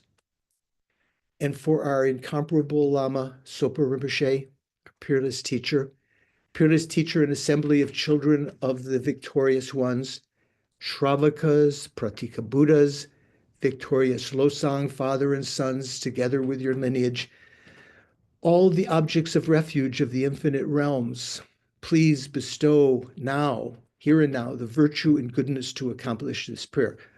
Requesting virtue that we can accomplish this prayer. In upholding and spreading the Muni's precious and complete teachings through explanation and practice, you, Lama Zopa, wore the armor of patience that is never discouraged.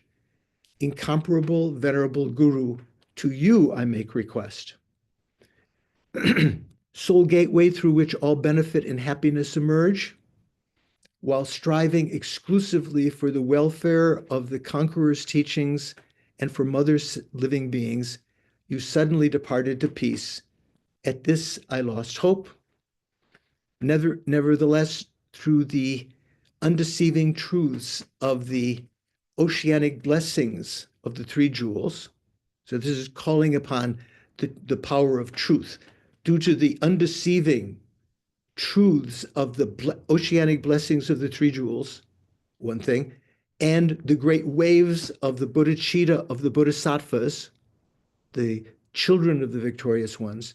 By these truths, the fact that these are true, may the smile of a new reincarnation swiftly beam in glory for us fortunate disciples. And for all our gurus, you who are my eyes for viewing all the infinite scriptures, supreme gateway for the fortunate ones traveling to liberation, engaging with skillful means, moved by mercy, engaging with skillful means. You know, we have to be skillful. We talked about it a little bit last week, moved by mercy. So compassion is not enough. We have to have the skillful means to know what to do. Illuminating spiritual friends, you who illuminate these texts for us, please live long and stable lives. And then the final Lan Rim prayer, which was composed by Lama Tsongkhapa and is revered usually when teachings of the Lan Rim are given, is always recited in you know, very deep and auspicious tones. So we'll just recite it in English. From my two collections, a collection of merit and wisdom, vast is space that I have amassed from working with effort at this practice for a great length of time. So you can think Lama Tsongkhapa himself making this dedication. And we're emulating that. Maybe our collections are not as vast as space. As a result of those collections, may I become the chief leading Buddha for all those whose minds' wisdom eye is blinded by ignorance. Even if I do not reach this state in this lifetime, may I be held in your loving compassion, be held by your loving compassion for all my lives, Manjushri. This is Lama Tsongkhapa speaking, and also we're dedicating this way. May I find the best of complete graduated paths, stages of the paths of the teachings, and may I please all the Buddhas by my practice.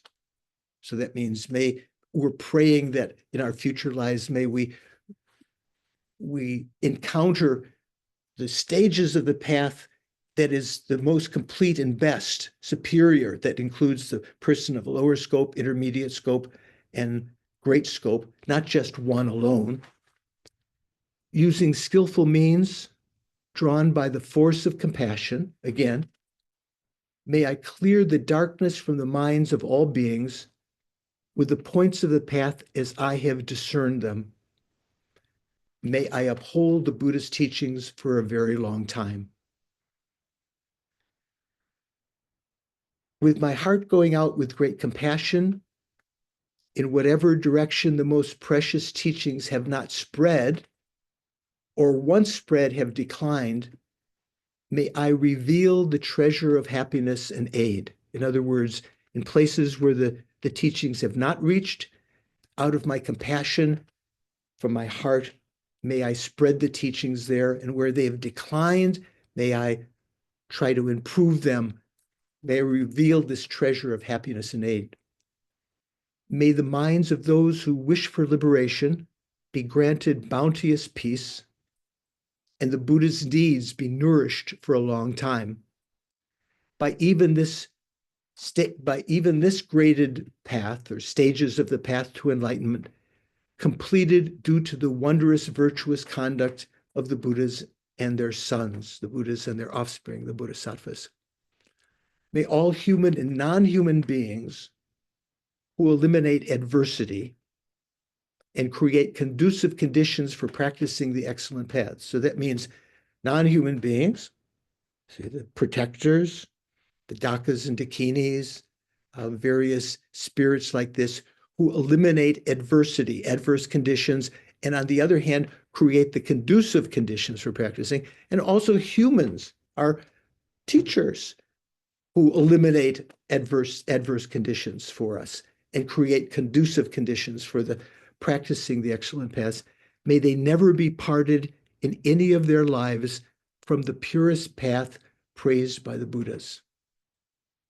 Whenever someone makes effort to act in accordance with the tenfold Mahayana virtuous practices, may they always be assisted by the mighty ones, meaning the Buddhas, the Bodhisattvas, the protectors, and so forth, and may oceans of prosperity spread everywhere.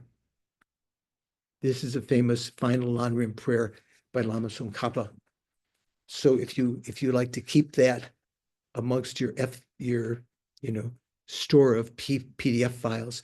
Now, This is a prayer that was requested by Ling Rinpoche before he passed away, and is found in if you go to the very end, Snehi, for a moment, this is an excerpt from chapter 38 of The Life of My Teacher, which was composed by this present 14th Dalai Lama. Paul very kindly supplied me with the ability to read this. So this is very, very inspiring. If you get a chance, you can go back to the beginning, Sneh. If you get a chance to read Ling Rinpoche's biography, composed by the Dalai Lama, who was a student, the Dalai Lama praised Ling Rinpoche as one of essentially his root guru, who tutored him from a very young age, was very, very strict with him. And that's why the Dalai Lama credits, that's why he was able to overcome his bad habits and so forth, he says, because of the kindness. So I thought this was the dedication prayer that comes in the middle of this document, we'll use to final dedication. So this is the sentences right here are just coming right before that.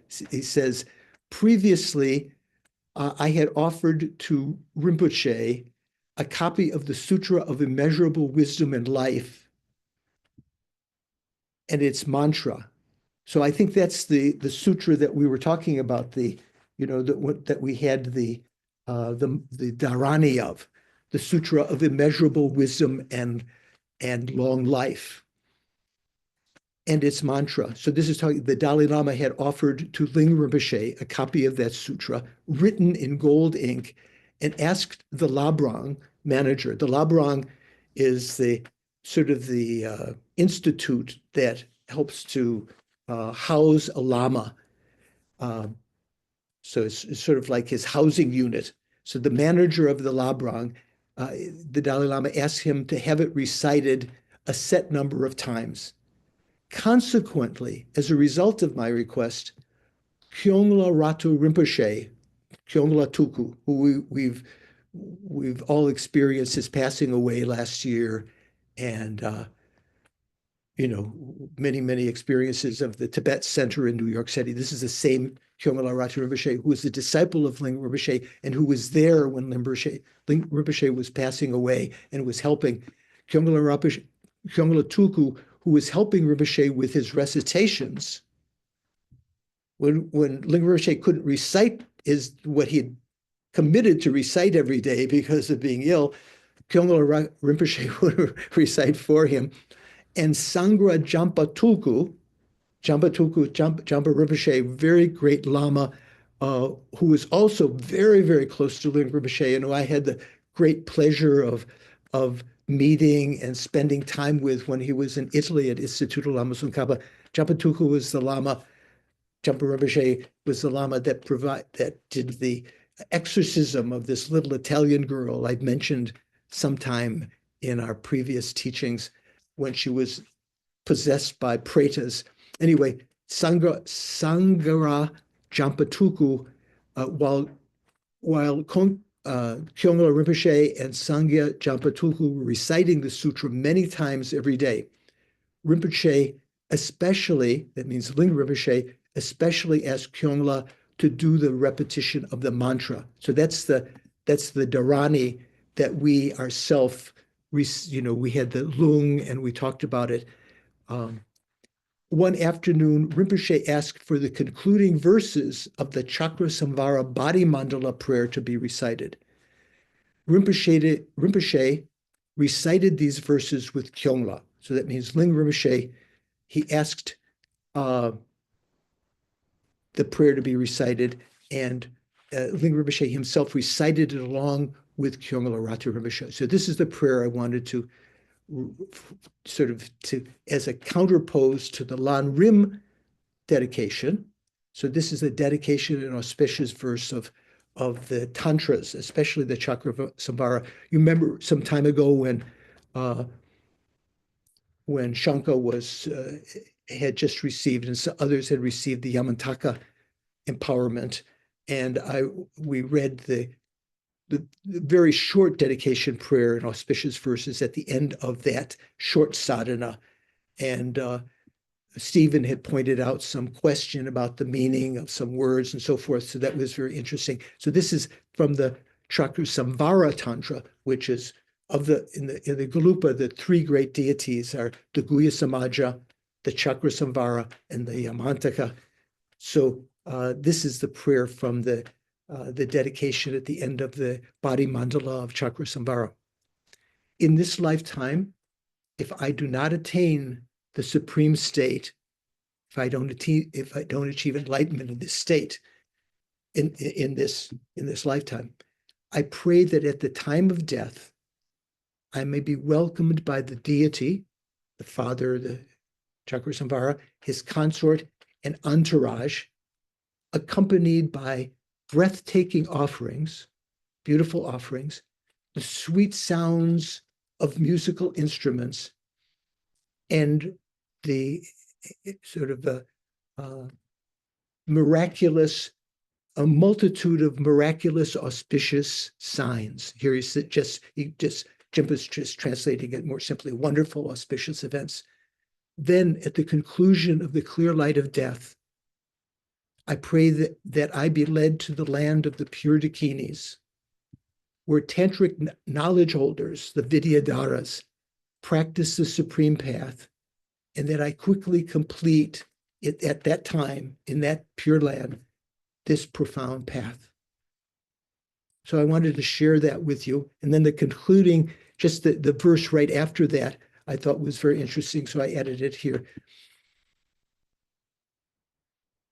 On the afternoon of the 21st, although all the recitations had been completed, Rinpoche asked Kyongla to make 2 torma offerings for the Chakrasamvara body mandala. So Kyongla Ratha Rinpoche was very close to Ling Rinpoche. You can see he and Jampa Rinpoche were the lamas that were there all the time. To make 2 tormas offerings for the Chakrasamvara body mandala, 3 recitations of the prayer that we just recited, or part of the prayer that we recited, the dedication verses. Oh no, the recitations of the prayer of the offering of the tormas, and then the dedication verses and the Chakrasamvara body mandala prayer again. Kyongla did as was instructed, as Rinpoche listened. So I thought I would share that PDF with you also, if you would like to have that special prayer. Okay. So thanks for your energy this year, our 99th class. Look forward to seeing you next year. We won't have a review session on Monday. So I wish you all a Merry Christmas and a Happy New Year, or if you're in Europe, a Happy Christmas. It depends on where you are. In America, sometimes it seems like some people don't like to say Happy Christmas, although they say that in England sometime. Look forward to seeing you January 4th, I think Snehi said. And be good. Take care. Thank you, Venerable George. Venerable George. Thank Venerable you. George, Yes. is it okay to post both of those PDFs on our website? Yes, I think so.